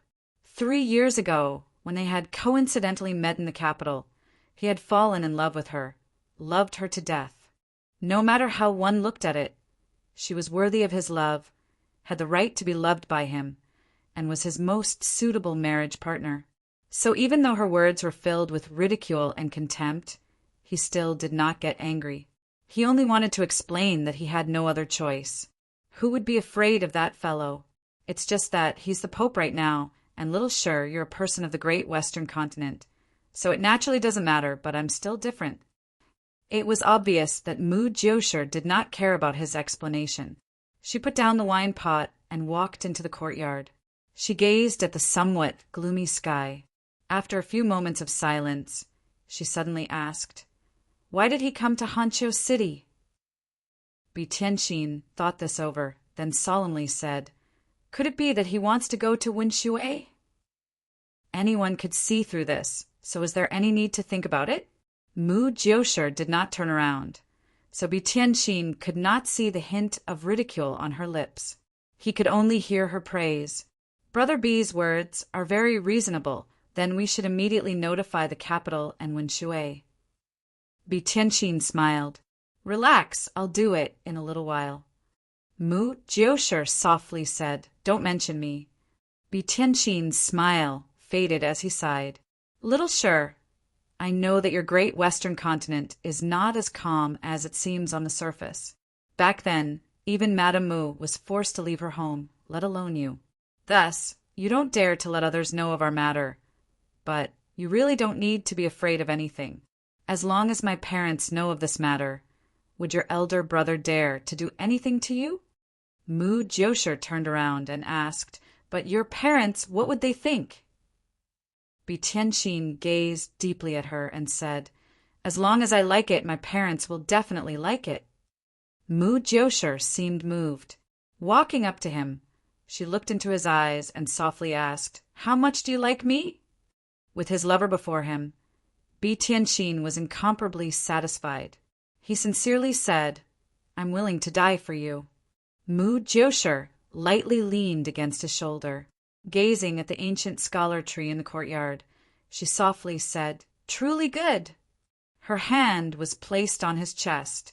It seemed like she was blocking it out of shyness, but in reality, she only needed to circulate her true essence to shatter Bi-Tianxin's ethereal palace. Then he would truly die. Chapter 813. In the secluded courtyard, a man and a woman embraced each other, their deep affection for each other. Across from the courtyard was an ancient scholar tree. Even in the cold winter, it still had a few leaves. A blue-clothed man stood beneath the tree. The blue-clothed man wore a copper mask, making him look just like a ghost. Mu Jiusher's head rested on Bi Tianxin's shoulder as she calmly gazed at the blue-clothed man. This was truly a very strange sight. Bi Tianxin sensed nothing. The blue-clothed man shook his head, the shadows left behind by the ancient scholar tree, leaves on the copper mask, faintly moving. Mu Jiusher slightly creased her brow and closed her eyes, no longer looking at the man. Bi Tianxin sensed her movements, and his heart warmed. He wanted to reach out, but he did not dare. After some time, the cold wind rustled the scholar tree as Bi Tianxin reluctantly left the courtyard. Mu Jiusher walked under the ancient scholar tree and stared at the blue-clothed man's eyes through the copper mask. She asked, "Why didn't you let me kill him?" The blue-clothed man's voice was like gravel. "You should be well aware that killing him is only our method, not our goal." Mu Jiusher's voice became shrill, brimming with anger. "I finally managed to get Qin Changxing to meet that piece of trash. So how could I miss this chance?" The blue-clothed man replied, "Even if you kill Bi Tianxin, you can't pin the blame on Qin Changxing." Mu Jiusher sneered, "Is the black frost dragon breath not enough evidence? You must know that in the current continent, only he has one at his side." The blue-clothed man replied, "The problem is that Zhu Sha is not at Qin Changxing's side today." Mu Jiusher froze, then asked, "Then who is the girl at his side?" The blue-clothed man replied, "I don't know, but someone is currently investigating." Mu Jiusher recalled the scene from before, her beautiful face revealing an expression of extreme disgust. "Then how much longer do I have to endure?" The blue-clothed man fell silent for a few moments, then replied, "No one knows when the most appropriate time is. This requires waiting." Mu Jiusher sneered, "Are we just going to watch as Qin Changxing enters Wenshui City?" The blue-clothed man lovingly rubbed her head and said, "Even if he enters Wenshui City, he won't be able to affect the situation in the city or the general situation outside the city. The majority of the people living in that city have the surname Tang. Not even Tianhai and Yin were able to do anything back then, so what can he do? Of course, in order to prevent accidents from happening, many people will try to keep him outside, including me. A beard that looked like a messy shrub might attract some fearful and repulsive gazes in the prosperous and gentle Tianan. But in the north, this land that had been watered by blood and fire for many years, it would only provide you with many conveniences. For example, you could curse and snatch another customer's bowl of liquor from the hands of a wine shop owner, but no one would dare to say anything. It was just that it was a little inconvenient when he was drinking. Whether it was a small sip or a bold gulp, it was easy for the wine to wet his beard. At that time, it seemed like a very carefree and unrestrained thing. But after waking up from a drunken stupor, it was always sticky and unpleasant, and he had to wash it several times. After growing his beard for 3 whole years, Luo Bu looked at the wine dripping from his beard and, for the first time, began to consider whether or not he should shave his beard. And then he was a little startled, thinking, when did I start to care about these trifles? The sight of his bearded face and mouth eating meat and drinking wine had occurred to him countless times. Why had he not cared when he was riding in the 7 li shi, nor had he cared when he was at Sloping Cliff Horse Farm, but now he had a different thought. Perhaps it was because he had gotten to know a fellow who was especially fond of cleanliness in the last few days. When that fellow first woke up, he couldn't even move his fingers, so he hurriedly used his eyes to signal others to help him wipe his face. Even while recovering from his injuries, he did not forget to change into clean clothes every day, just like a woman. Luo Bu suddenly fell silent, thinking, does Junior's sister like this kind of guy? At this moment, he sensed something and raised his head to look out of the wine shop. He saw Bi Tianxin walking out of the alley. Early this morning, he had seen Bi Tianxin outside the perfume shop, so he had followed him here. He had discovered that secluded courtyard in the alley, but he had not entered because he had vaguely sensed that there was someone in the courtyard, and that this person was very strong. Luo Bu took out a charcoal pencil and began to draw on the white paper he had prepared. He was drawing Bi Tianxin and his surroundings, like that alley and the corner of the scholar tree that could be faintly seen deep within. It was obvious that he was very skilled in this field. With just a few careless strokes of the charcoal pencil, he could make out the rough outlines of the alley and the scholar tree. As for Bi Tianxin's drawing, as the tip of the pencil moved, it became clearer and clearer until it was lifelike. Those two eyebrows seemed about to fly up just like they were real. If the painter at Wang Jitsa's side saw this drawing, he would assuredly think of a way to snatch him back to Sangarama Temple to be his disciple. Yes, his drawing was just this good, just like in any other field. After finishing, he did not leave, but continued to sit in the wine shop and wait. After a long time, he finally saw the person he wanted to see. Mu Jiushi and the blue-clothed stranger, wearing a copper mask, rode away in a carriage. Coincidentally, a gust of wind blew past, raising the curtain over the window.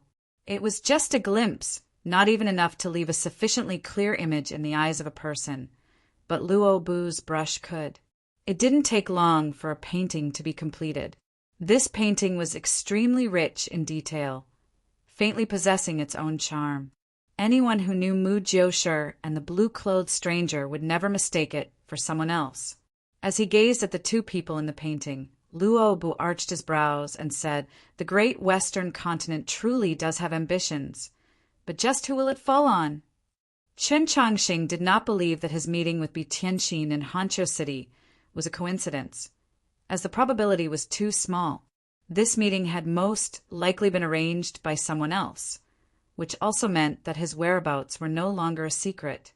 In truth, the monster he had encountered in Willow Lodge had already proved this point. There was still 1,000-some li between Hanqiu City and Wenshui, and he would encounter many things on the road. If it were up to him, he would naturally not be willing to enter this sort of situation. After leaving Sloping Cliff Horse Farm, he would not inform anyone in the orthodoxy and would first rush to Wenshui City. But the letter had clearly stated that if he wanted to safely return to the capital, he first had to find that person. Just who was the person who had leaked his whereabouts? In the wilderness, he had learned swordplay from Suli, and he had also learned the art of war and strategy, but because of his personality, he had never been able to understand the complexity of the human heart and the complexity of the world. Fortunately, the person who had written the letter understood these things very well, so he now basically knew the answer to this question. It was very simple, because only 3 people knew of his itinerary.